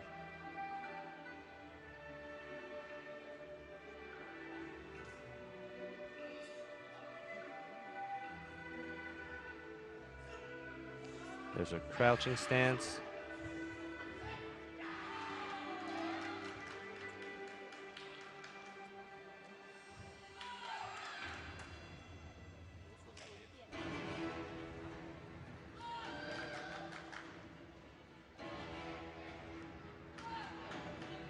And here we have the music speeding up, alerting us of the change in rhythm.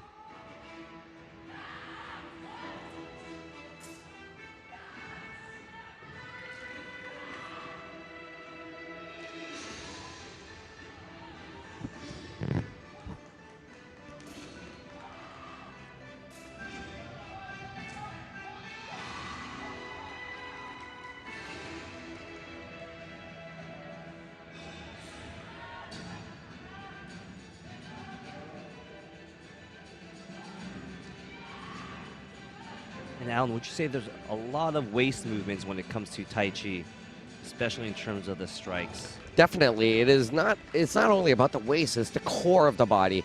And that's where in Wushu, we're always talking about the core power and strength coming from the midsection of the waist and torso. And that's where all the power is exerted from, along with the breathing exercises that is trained and developed in Wushu in general, and in particular in the Tai Chi style.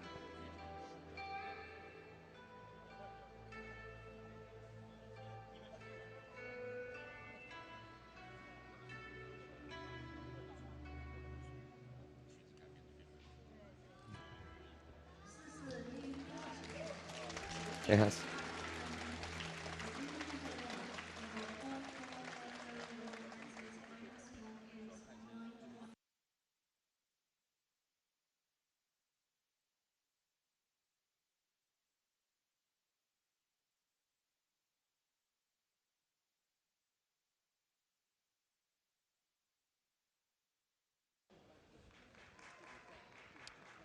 And there's a replay of her jump front into single leg landing.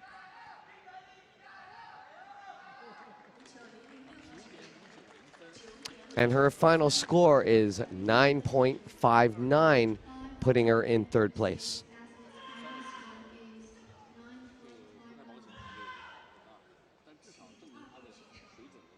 That puts her actually right behind Yu Jung Choi, in which they were switched in the last event.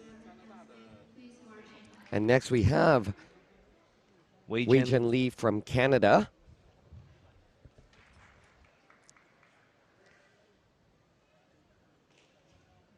This is her third World Wushu Championships.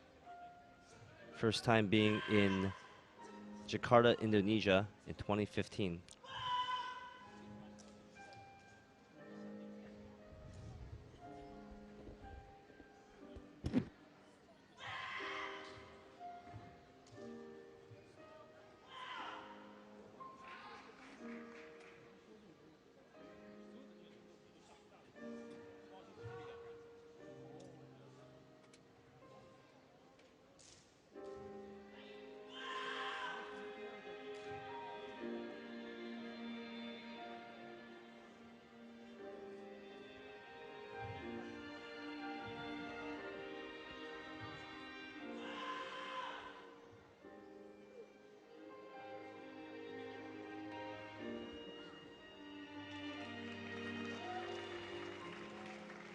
Jump outside 360 into a single leg knee balance.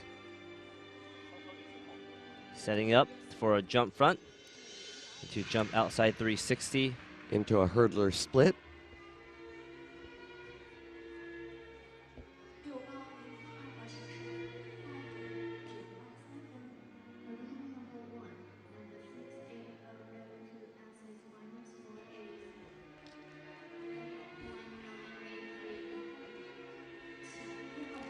Front extension.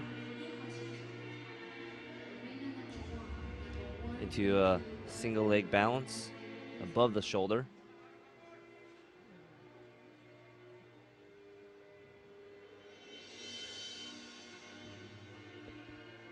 Front jump into a single raised knee balance again.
So far, very controlled performance. Quick, explosive movements.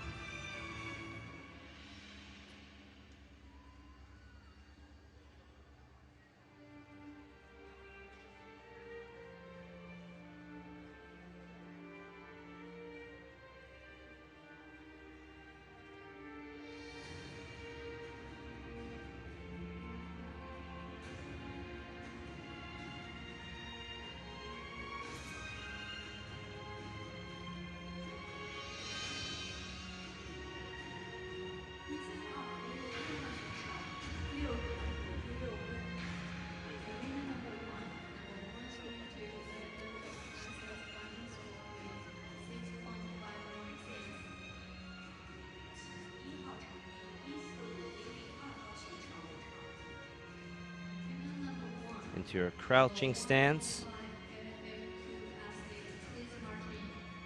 Finishing off her routine. Well Alan, done by Wei Jen. What are your thoughts? Very happy with her performance. She actually trains with me, so it's a little quiet there watching her performance, but she did very well and landed her difficulty, which very hard. Maintaining her balance. There we see the 360 camera into that single leg balance. And Alan, she's come a long way since her first World Wushu Championships. That's correct, because she actually started demonstrating and competing in the external styles, the contemporary Wushu, doing broadsword and Guanshu, then transitioned into Taiji Chuan only in the last few years. And Wei Jen's final score, 8.87. So one deduction for her Group C difficulty, but also one deduction for loss of balance and then her sword hand. And then another deduction for kicking height. Also a very common deduction code that you will see in contemporary Wushu is the 30 code, and that's where the athlete is required to kick above the shoulder or make contact with the foot during the aerial kick. Next up from Singapore, we have Yan Ning Vera Tan. She was a very strong competitor in the last World Wushu Championships in Kazan, which gave her eligibility to compete in the Taolu World Cup in 2018, where she placed third in women's Taiji Chuan. And this being the straight sword event, we'll see how she competes.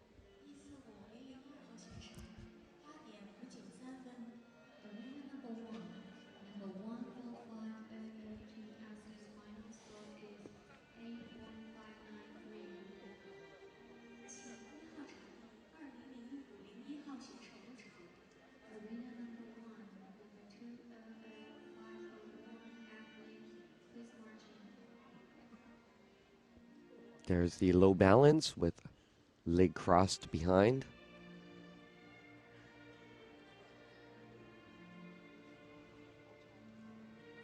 There's the single leg kick balance, well above the shoulder. And here she sets up for her first set of jumps.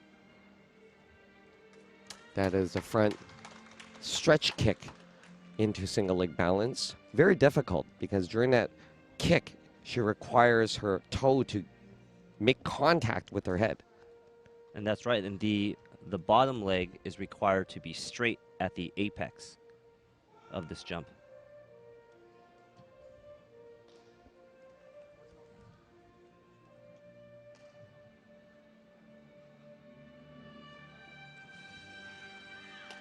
Jump front slap kick into a single leg knee balance.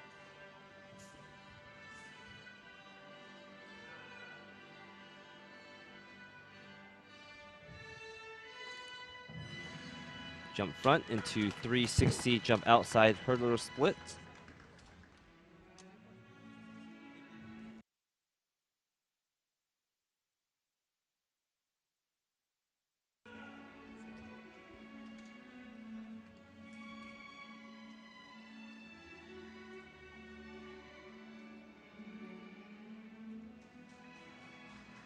One of the common deductions for the straight sword event is what was called the sword finger.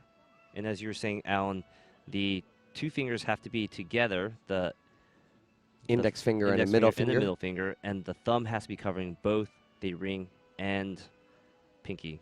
And is that the same case for the regular jianshu as well, Anthony? That is also the case. Straight sword being unique as a weapon covers both external and internal events with the same deduction code.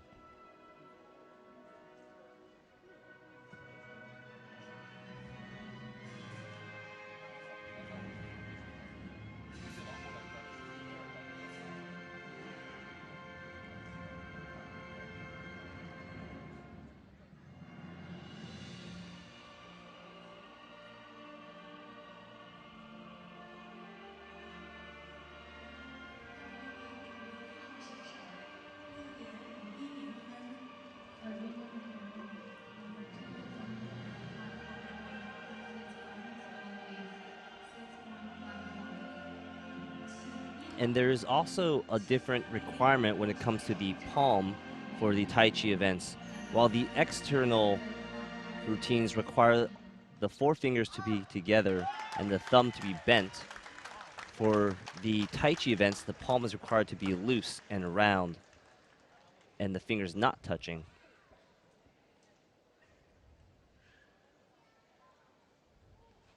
And here we have a close-up. And actually you can see over there her sword finger is a little bit lacking in terms of her thumb covering the small and ring finger.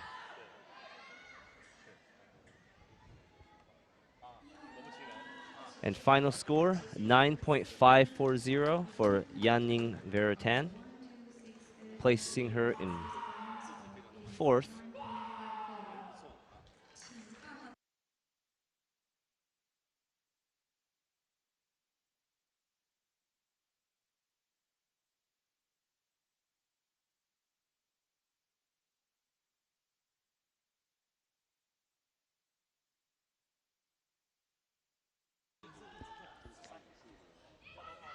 And next up, we have Thi Minh Tran of Vietnam. She placed silver in the 2018 Taolu World Cup in Tai Chi Chuan, so she's a strong competitor. We can say almost rival to the previous competitor from Singapore. We'll see if she's able to go above a 9.59 to put herself in third place.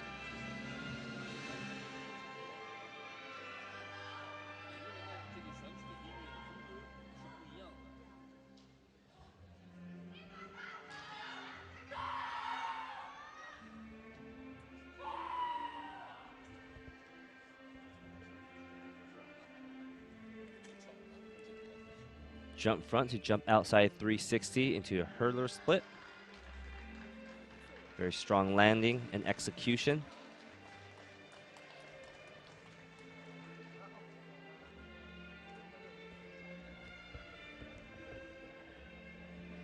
Low leg bounce. Cross behind.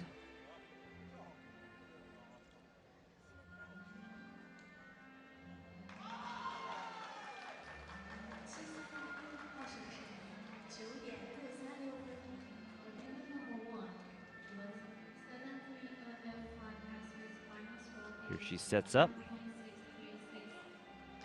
A jump front, 180.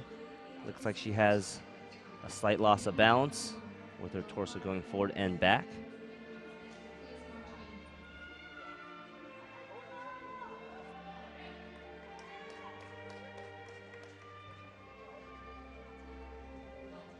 So, Alan, in that case, she would receive a full C score because she didn't skip. And of course, the C is not looking whether they're skipping or if they're swaying, but the A judges are looking for that sway.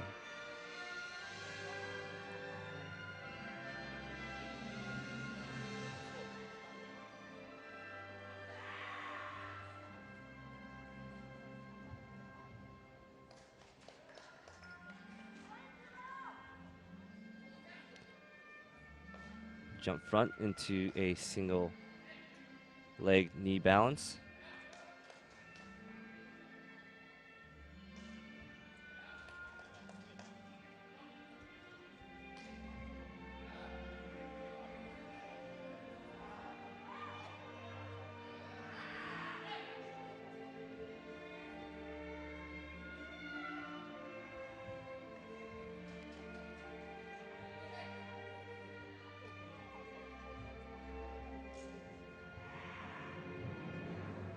Alan, the positioning of the finger on the guard of the sword is quite important in straight sword. Is that correct? Correct, because the straight sword is designed in a particular way, whereas your index finger is placed on the edge of the guard to control the sword, but must not make contact with any part of the blade, which is designed to be sharp. And a common mistake we will be seeing with the competitor's index finger touching the actual blade of the sword.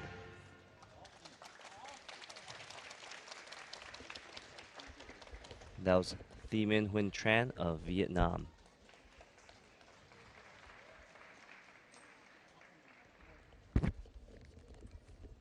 As we await her score, we still have about 13 competitors left, roughly, with China taking first, Korea being second, and Hong Kong being third.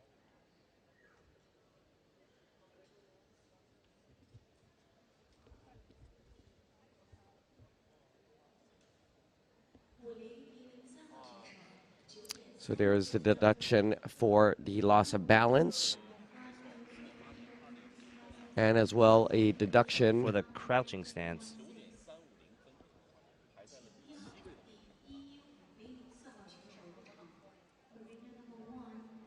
And the requirement for the crouching stance is that the big leg of the crouching leg needs to be in contact with the calf, or the extended leg needs to be completely straight, and both toes are parallel, or less than 135 degrees to parallel.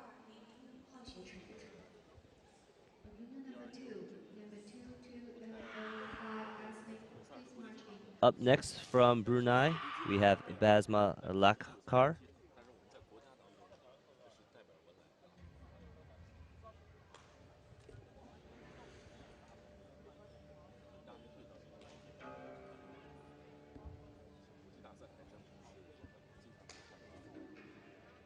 Basma is 16 years old, fairly new. She's been training Tai Chi for half her life, since she was 8.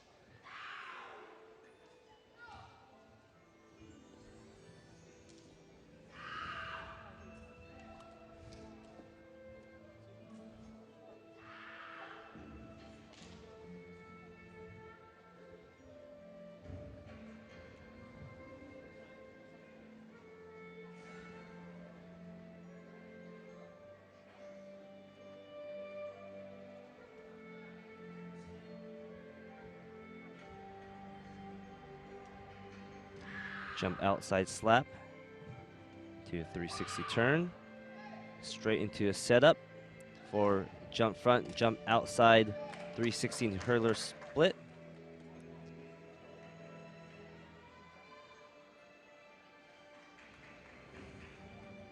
And very difficult, these Tai Chi athletes have it for only executing their jumps with one or no step.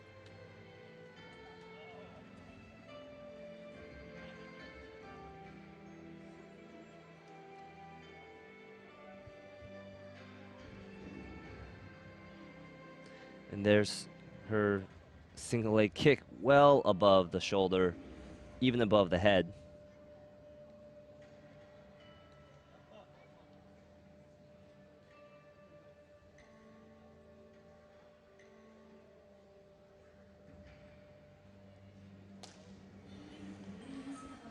Jump front, it looks like she missed her landing, placing it on the ground.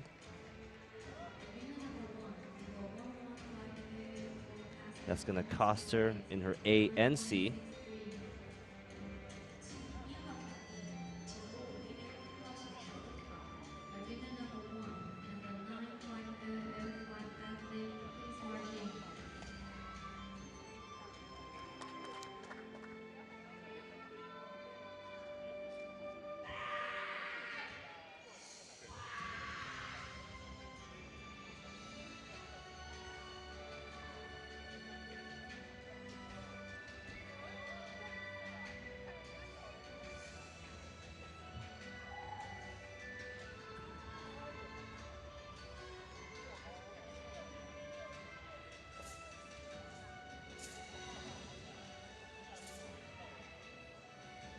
Good control of her kicks and her center of gravity.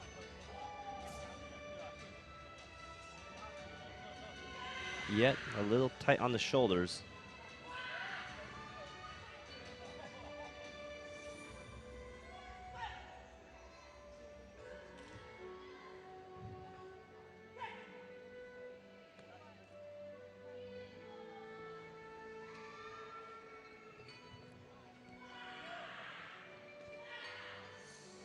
That's a very low crouching stance. And again, the criteria being the thigh in contact with the calf for the crouching side and the front leg being extended straight.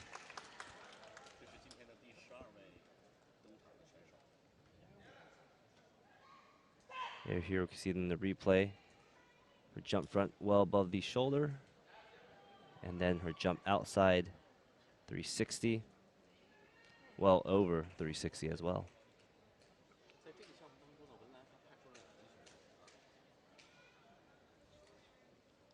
And here's her single leg kick balance above the head. Final score for Basma, 9.166. And a deduction of that slight wobble there.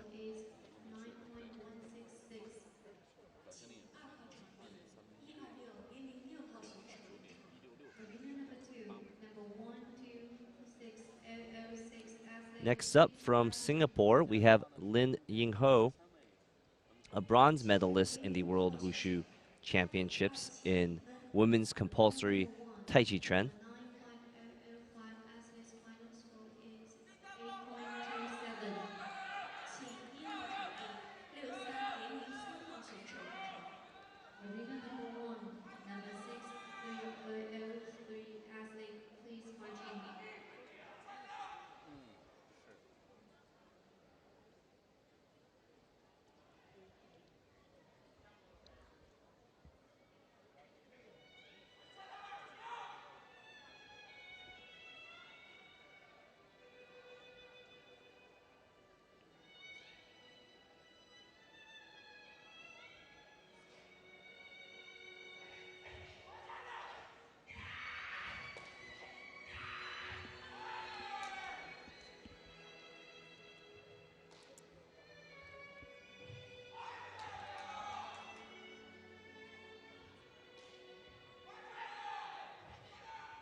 There she is executing her low leg balance, from cross from behind into a kicking balance.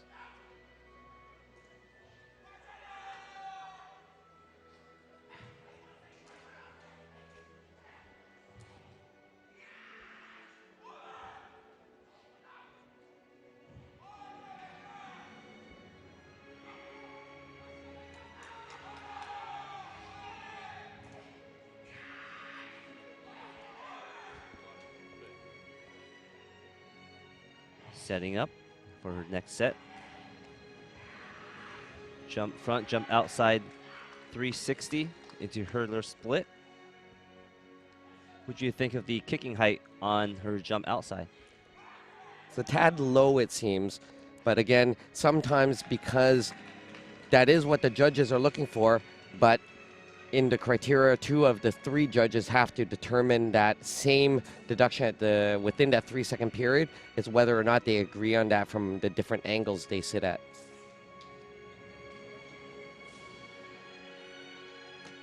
You'd have to agree on the kicking leg is very crucial when it comes to these degree of difficulty.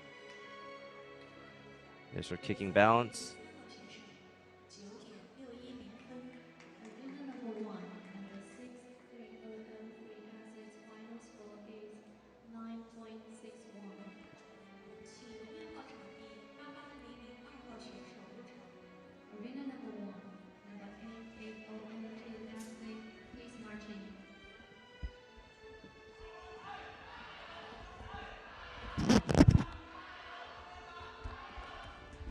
Jump front into single leg knee balance. One critique with all of her jump kicks is it seems as though many of them are right at the borderline of the shoulder height. If it is below the shoulder, do they get the mark for the difficulty, Anthony? For the difficulty, the requirement is that the jump has to be above, or has to be executed in the air, has to have the required steps, which is 1 or 0, and the kicking has to be above the waist. So the difficulty is looking at the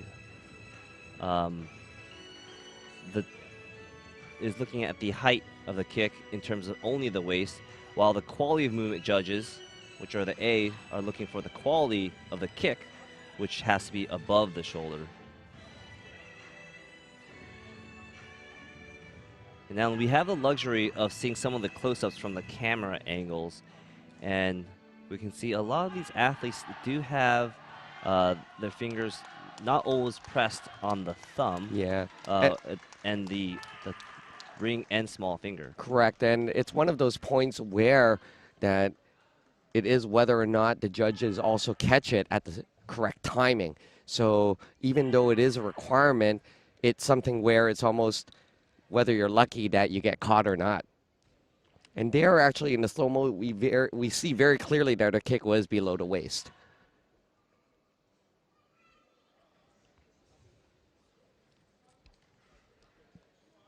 And Alan, you would say that some of these athletes do place some of their movements away from the judges. And there, she's caught for her kicking sword height. finger, her sword finger.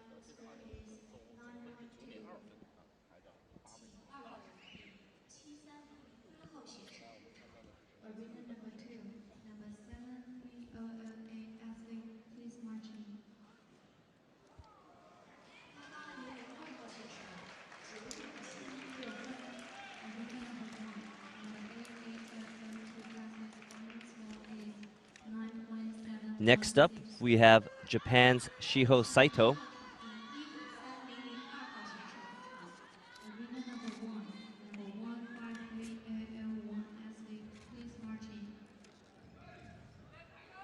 So she was caught for the jumping height of her kick. Japan is very strong in the Taiji event. How did she place in previous competitions? Shiho Saito's been at the 2017 World Wushu Championships. She placed a bronze medal in this particular event and a silver at the 2018 Taolu World Cup just last year.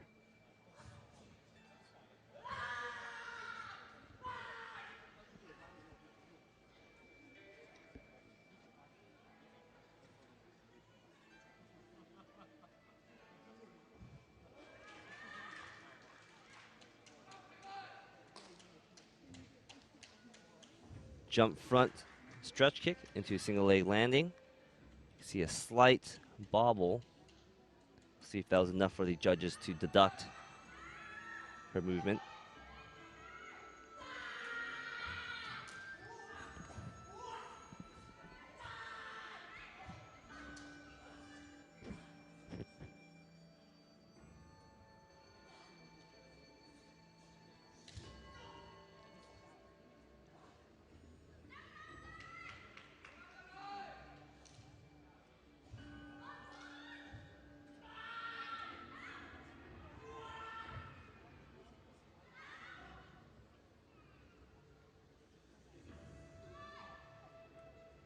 There we have the kick in front into low level balance and straight into a heel kick balance.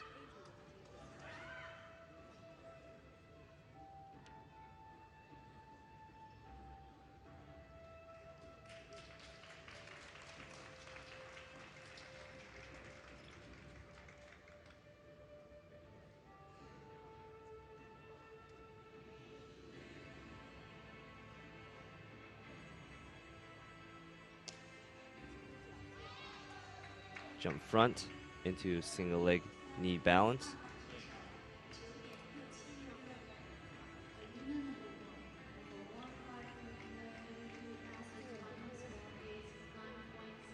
Her sword work is very controlled, making it look like an extension of her body.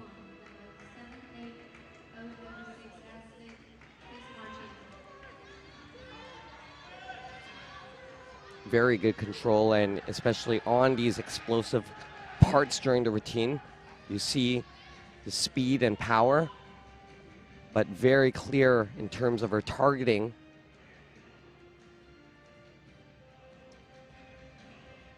And accuracy of where the power is directed to.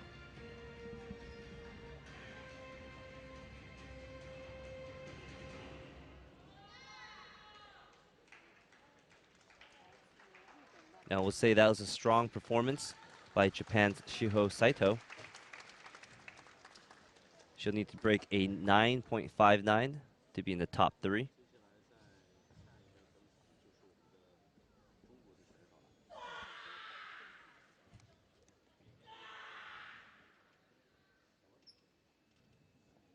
And there's that replay of her jump outside 360.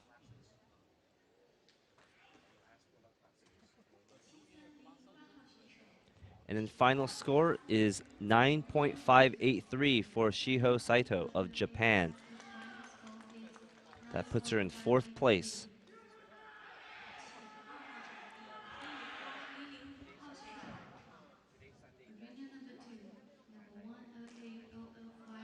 Looks like we have one no-show from China.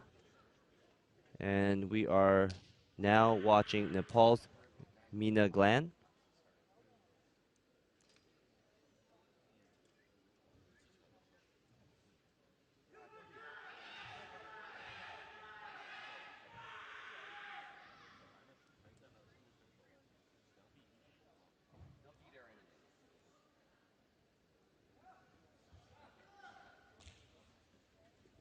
This is her first World Wushu Championships and first international competition.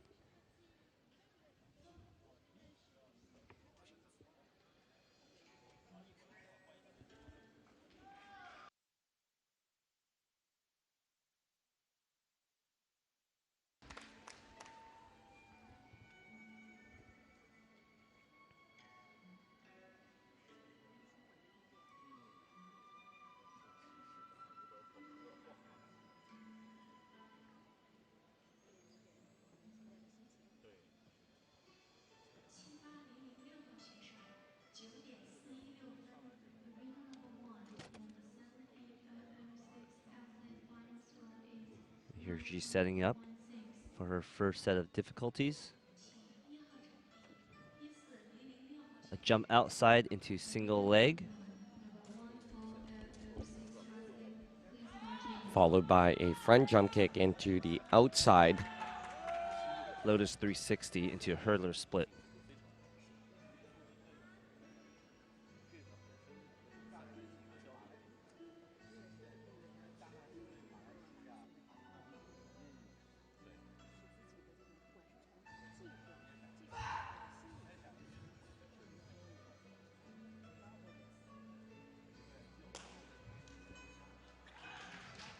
takes a lot of practice and experience to be able to control your balance and your knees and your lower body when it comes to the Tai Chi events. And that's one of the things that audience members not familiar with Tai Chi might not be appreciative in terms of their training. There's the outside and then a rotation. So quite a bit of hesitation in terms of her flow and rhythm on that part. I'm sure the judges will take note of that.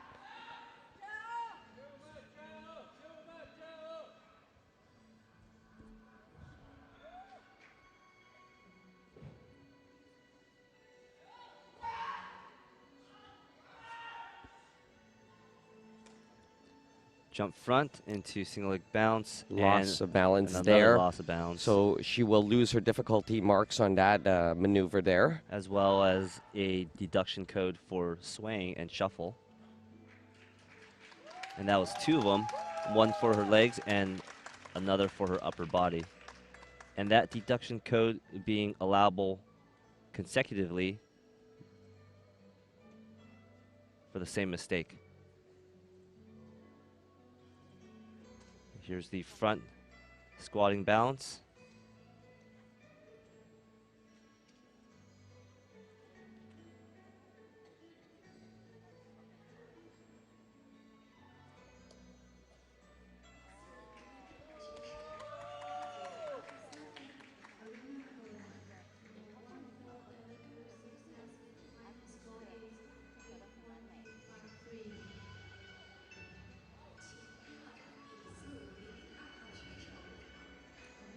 And some of these power movements, what we're really looking for is the generation of power from the waist and from the core.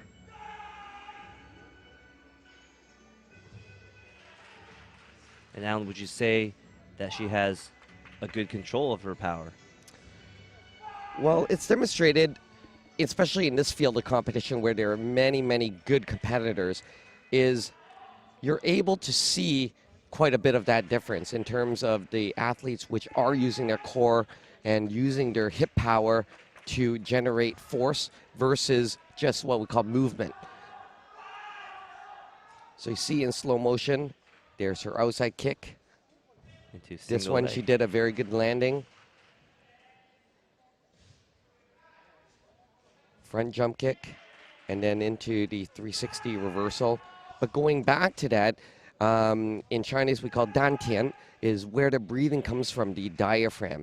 And it's very clear when the Tai Chi competitors are doing and performing their routine at such a slow pace that you're able to see that power come from the hip and the core. So many different deductions in terms of her balance, in terms of her kicks being below the shoulder level, dropping her score down to 8.373.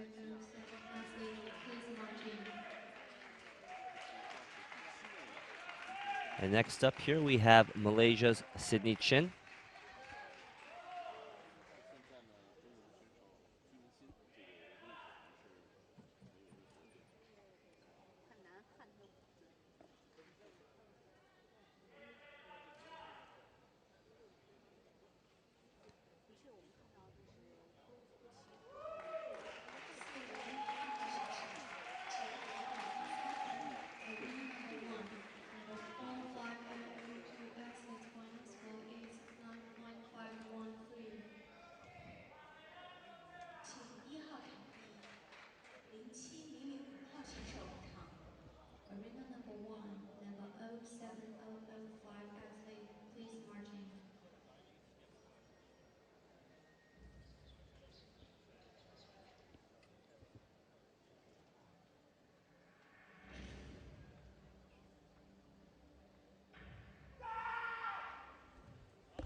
There's Sydney setting up for her first set of difficult movements. Jump from a stretch kick into a single leg balance.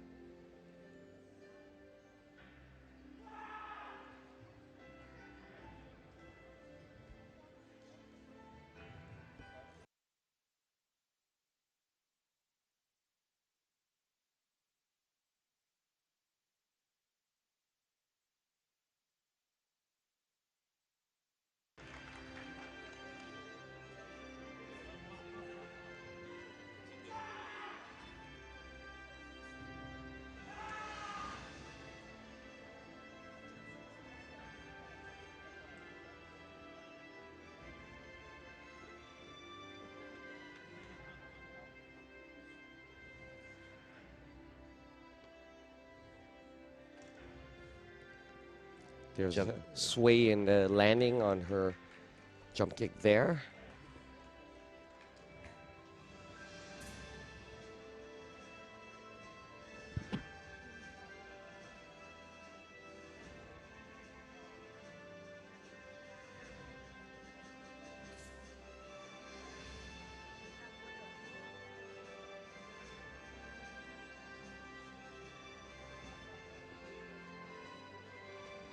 The low balance with leg cross behind.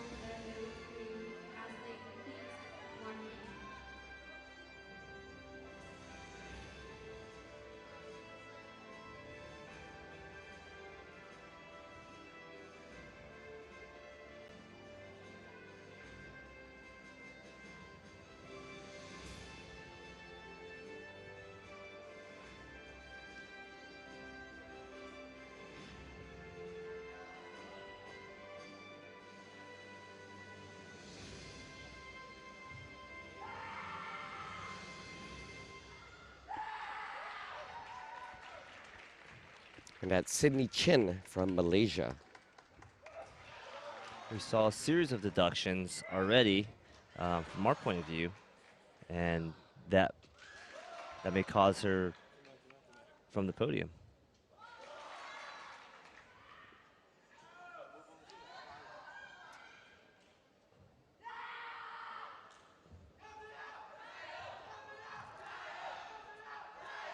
There we have it, 8.963. Her final score, 8.963. A deduction for loss of balance, and as well, not achieving her first difficulty during her routine.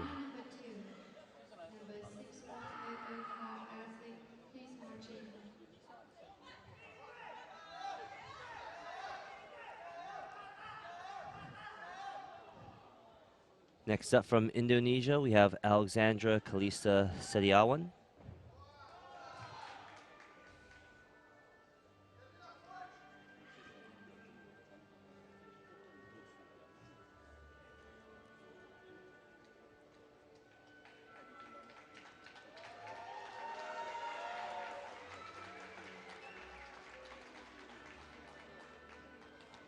She's been practicing Wushu for 11 years.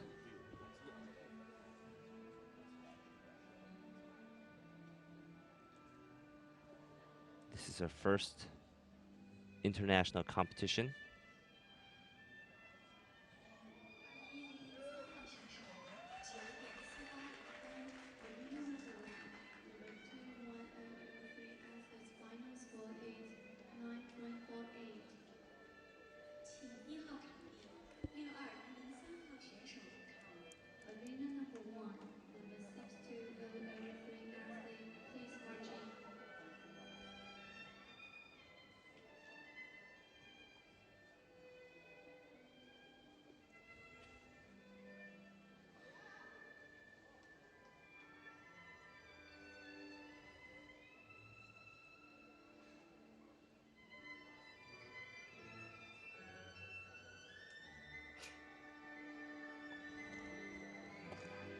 jump front, jump outside into 180.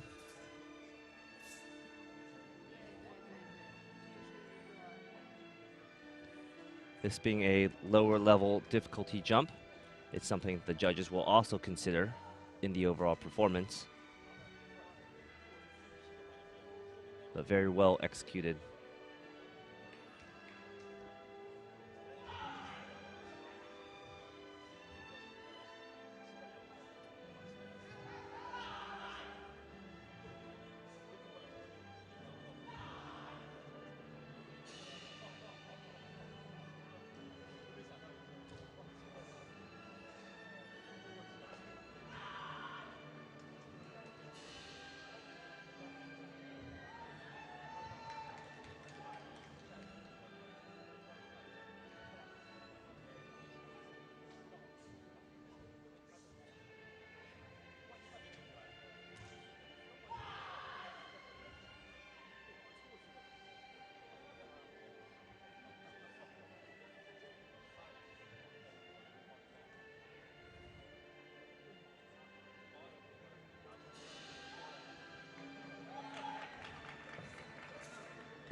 Very controlled.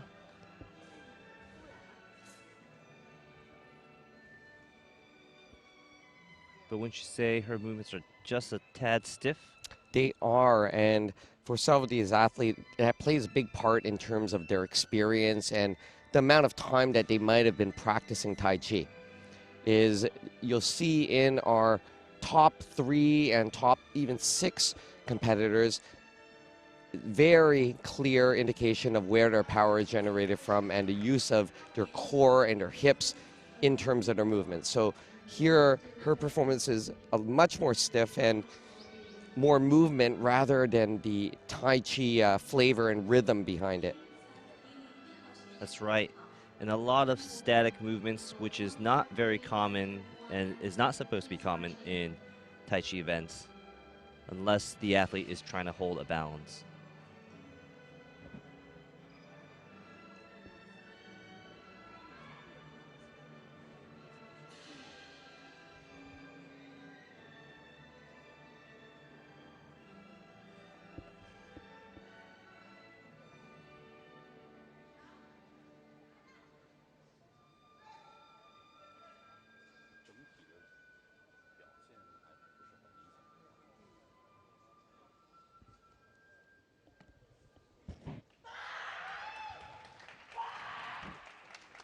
And that was Indonesia's Alexandra Kalisa Setiawan.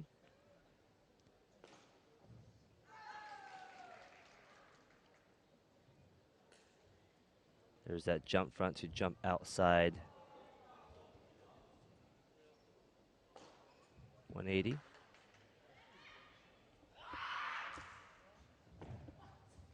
Sorry, 450. Very strong front jump kick. And her final score is 9.523. No deductions in her Group A or Group C scoring.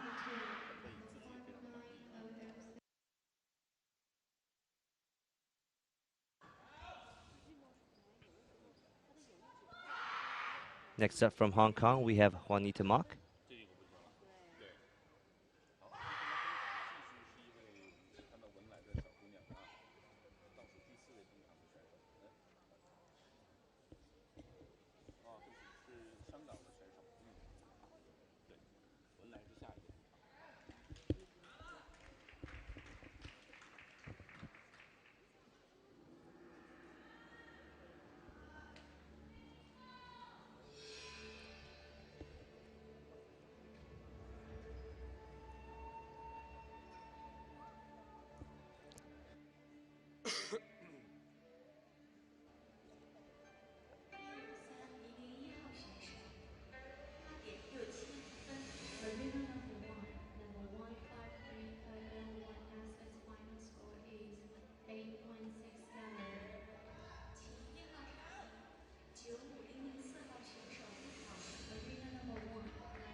Very strong control by Juanita Mock.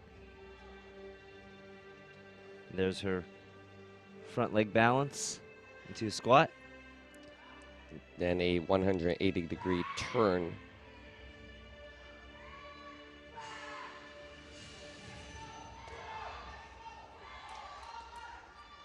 Jump front into a 360.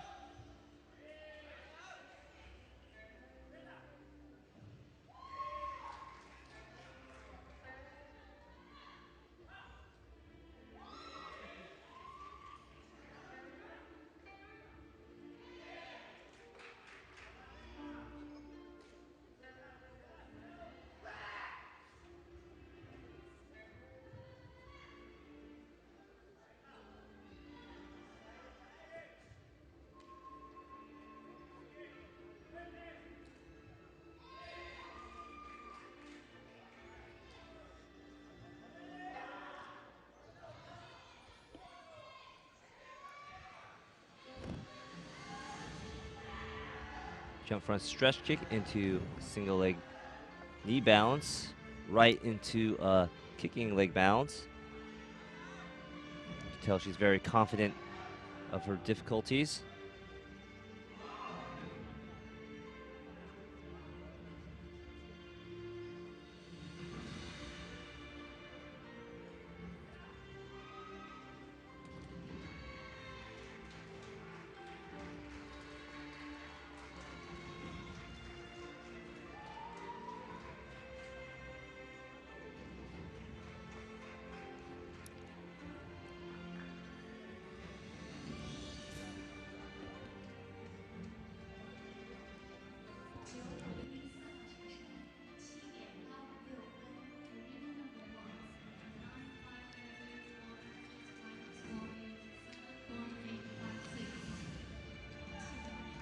Jump front into single leg bounce.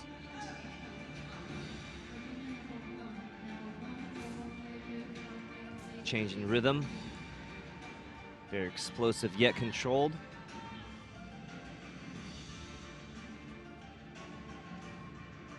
And you see her expression and her intensity. Very nice movement there. It's very much in sync with her weapon. And with the music, it seems.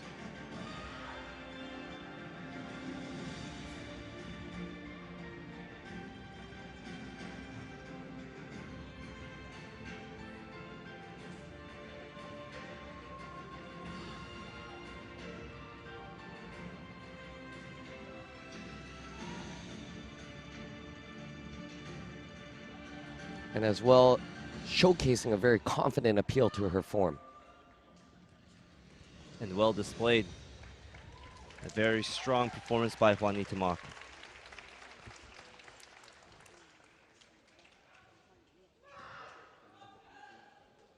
Still, she'll need at least a 9.6 to break third place. But very doable with a performance such as that. Let's see if the judges agree.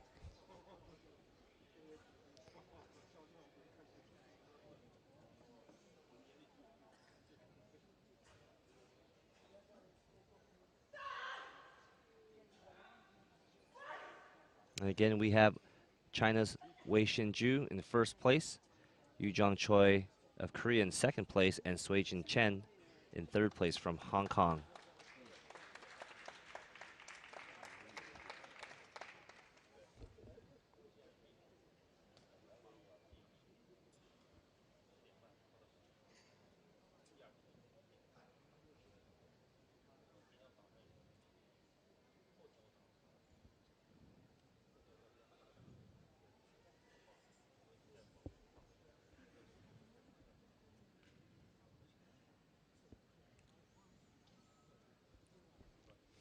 And as we finish up our women's Taijijian event with 5 more competitors, you can probably still watch men's Nanchuan in field of play 1 with Paula Amadani and Mario Martinez.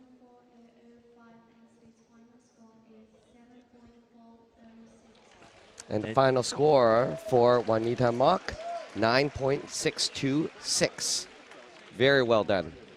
And that pushes her team member Suijin Chen to 4th, and Korea down to 3rd place.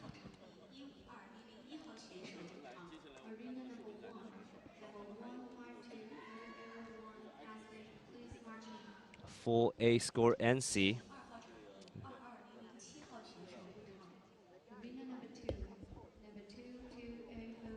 Up next from Brunei, we have Guat Lian Ang.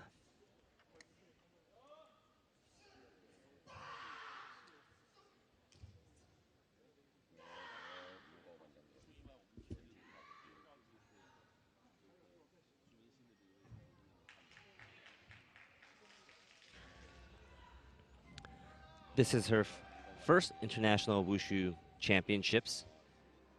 She's competed on the world stage at the FISU World University Games in 2018, placing 3rd in this event.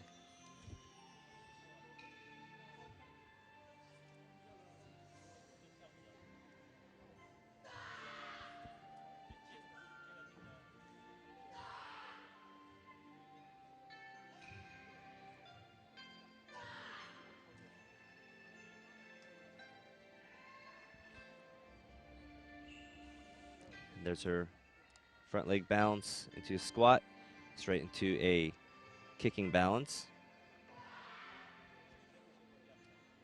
Here's her setting up. Jump front outside 360 into hurdler split. And slight loss of bounce in the back leg there.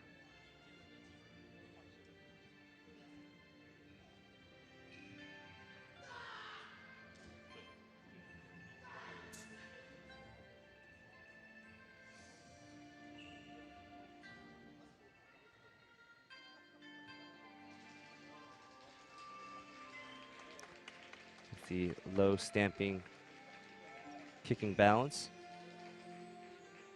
into 180 turn.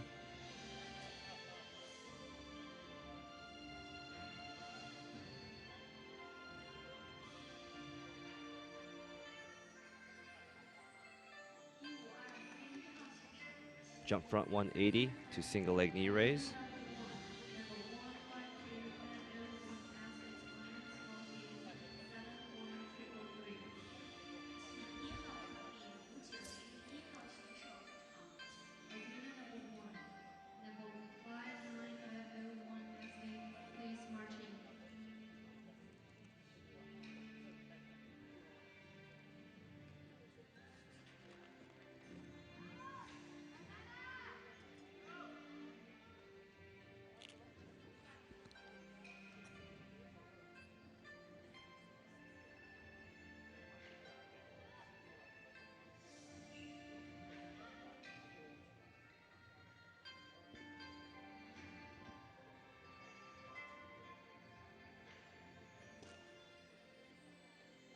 Jump front single leg knee balance.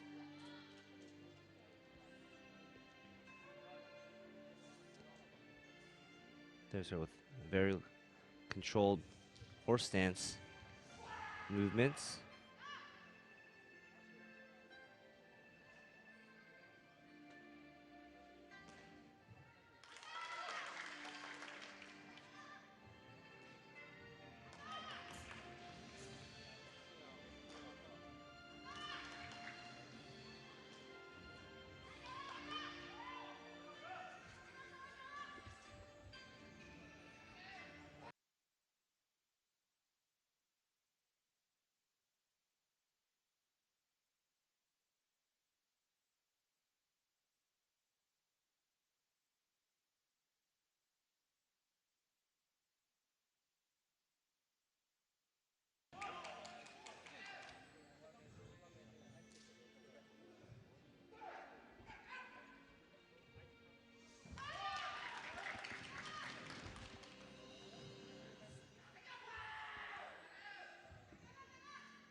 Now her performance is not quite up to par with the other athletes we've seen so far.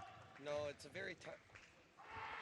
It's a very tough division, the women's Taijijian, even though we have 34 athletes, but a majority of them are very, very good. But just in terms of the fundamentals in Tai Chi and the flow of her rhythm and exertion of force from her dantian, or from her waist. It's not as flowing. And here we can see a little bit, some of her movements are quite stiff. Correct. And Tai Chi being required to be a little bit more flow, have a little bit more flow. She has kind of a problem with being a little bit too tight.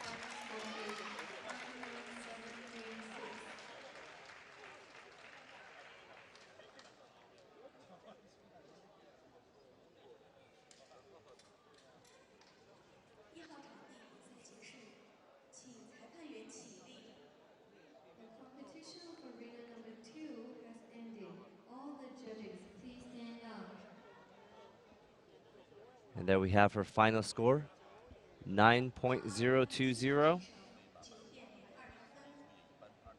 with a deduction in C of .1, loss of balance and a code 17, which is another as a balance deduction. All the judges, please march out. And there we can see, as you were saying, her overall performance being a little bit lacking in terms of flow with a 2.3. And most of the higher level athletes being above 2.55. Next up from the Philippines, we have Agatha Christensen Wong. This is her third World Wushu Championships. A silver medalist in 2015 in compulsory Tai Chi Chuan.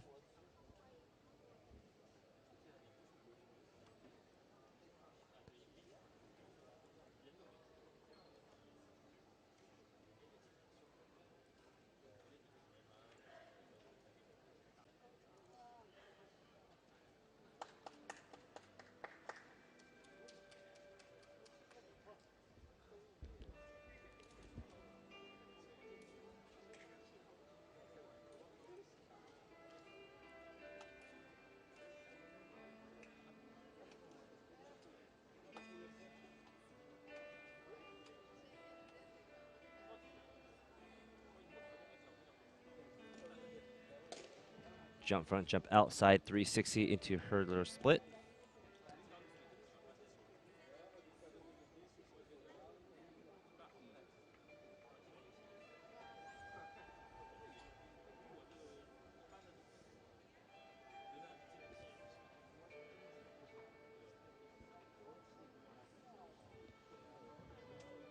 Jump front stretch kick into single leg bounce.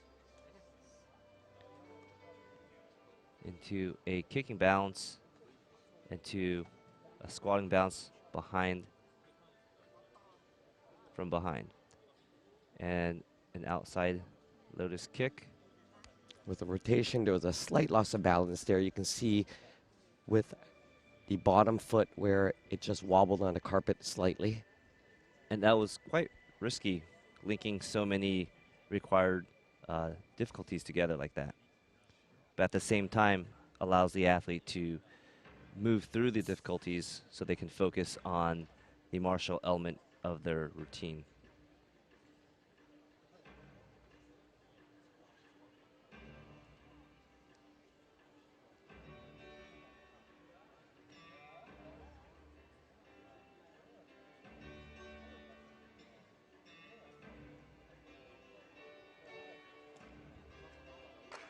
Jump front into single leg knee bounce. Did see a slight skip right there.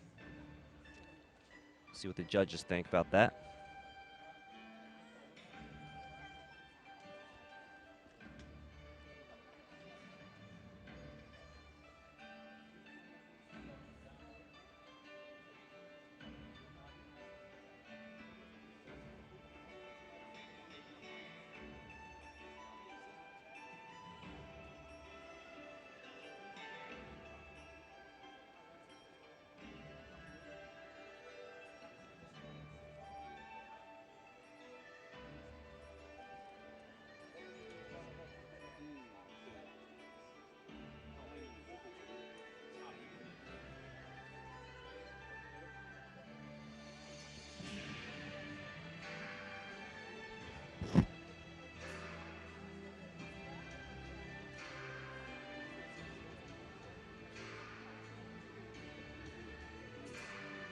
it's very clear when you're watching the Tai Chi is that mixture of soft movements and hard movements. So when you're watching Agatha right now, these explosive movements just seem a bit tight, and they don't seem for me to feel that the power is being generated from the relaxation. A few of the strikes seem just a bit too hard. I'd have to agree. It almost seems that her power isn't fully extended at every strike. And as well isn't as relaxed or being generated from a relaxed start point.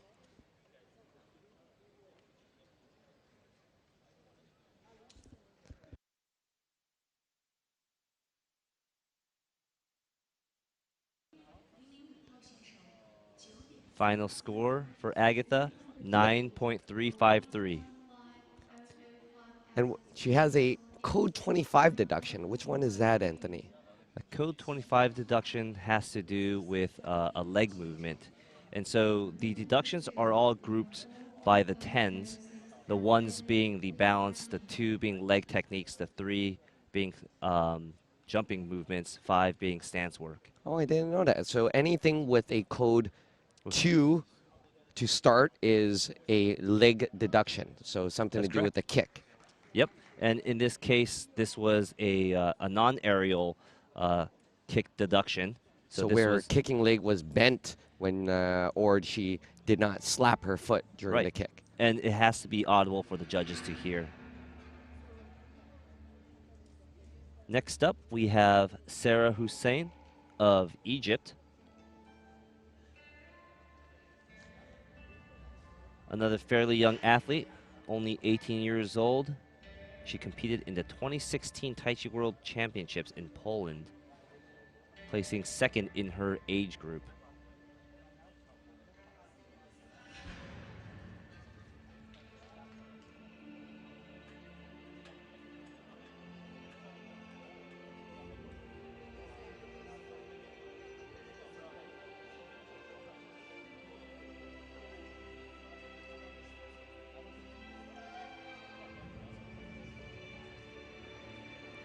Jump front, jump outside 316 to hurdler split.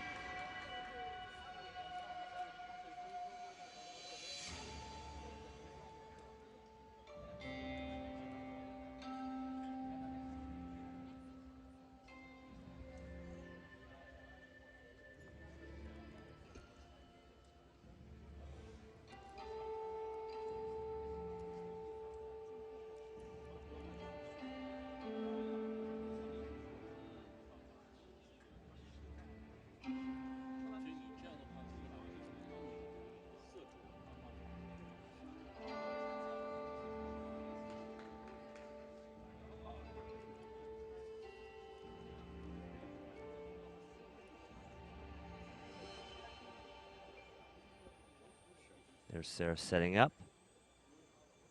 She's jump front, 180 turn. Looks like she hopped and lost her bounce a little bit. It's gonna cost her at least 0.3.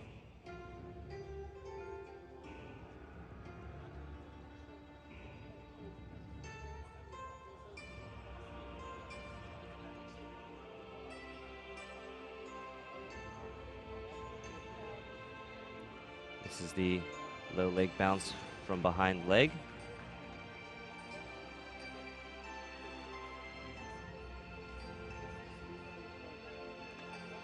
Another loss of balance.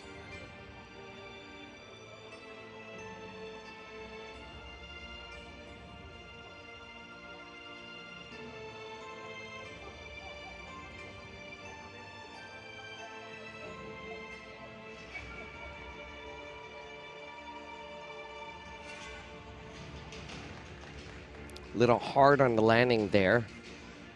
And you'll see a lot of the top Tai Chi competitors, they either flow right into that one leg landing or they actually compress into it, which is very beautiful.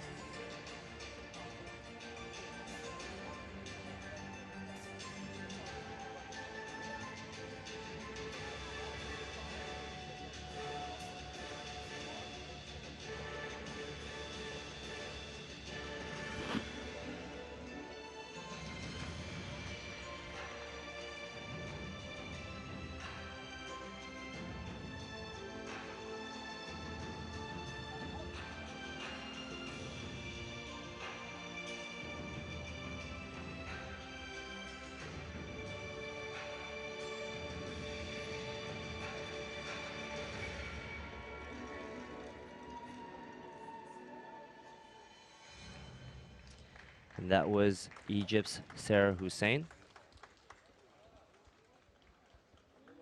We're down to our last competitor.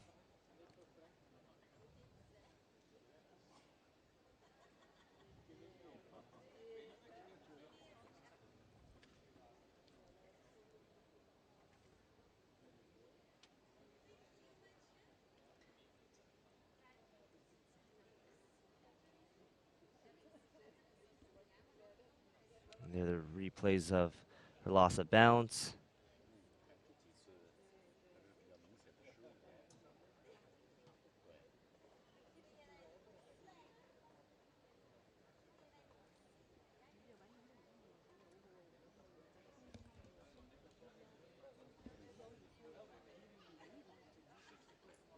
And her final score is 8.566. Several deductions, primarily for losses of balance and for kicking below shoulder height.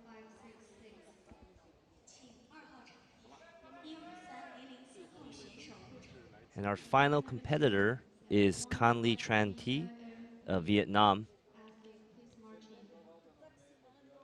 In 2017, she placed double silver in the Tai Chi events. So we're finishing off with a potential strong competitor that can take top 3.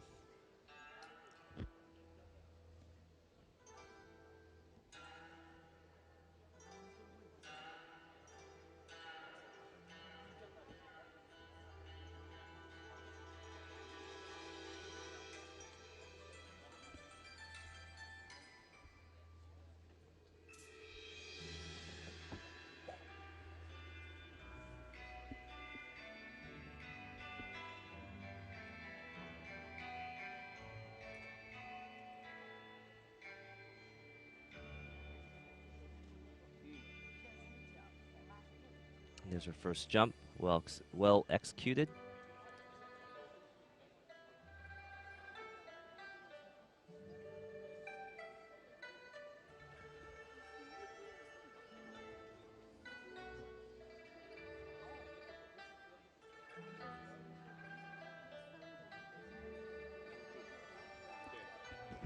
Jump front stretch kick into single leg landing.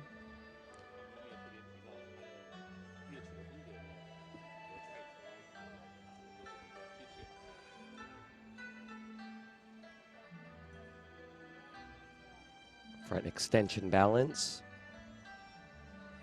followed by her prep.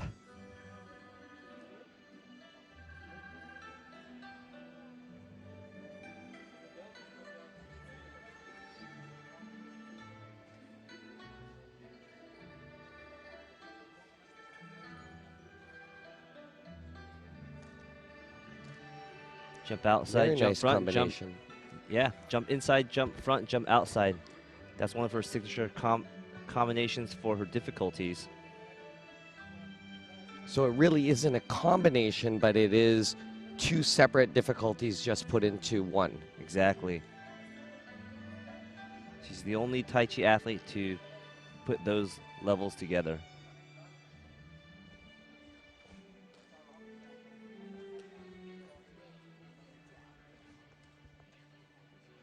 Jump front into single leg knee balance.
There we have it from our final competitor. Con Li Tran from Vietnam.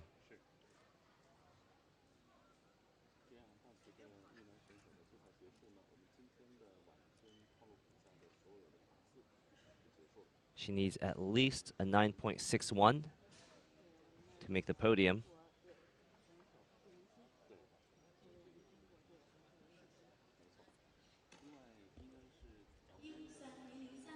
And final score is 9.566 for Vietnam. And that concludes the women's Taijijian event with Wen Xinju of China with a gold, Juanita Mock of Hong Kong with a silver, and Yu Jong Choi of Korea with the third with bronze medal. And this concludes our field of play 2. We will also follow up with the award ceremony for both the men's Nanquan and the women's Taijijian event. And just to recap, earlier this session, we had men's Xingyiquan with Shangyang Chua of Malaysia with the gold, Pui Song Chung of Macau with the silver, and Christoph Huynh of Germany with the bronze. So stay tuned and view our award ceremony, which will be coming up in just a few moments.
喂，小丽，小丽。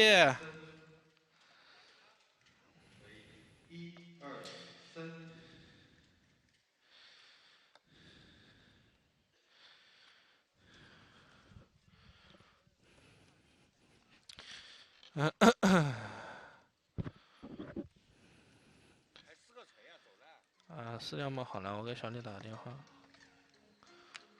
哎，喂，小丽，要撕掉吧？对，第4套。哎，第4套1号有啊有啊有啊有啊有啊有啊。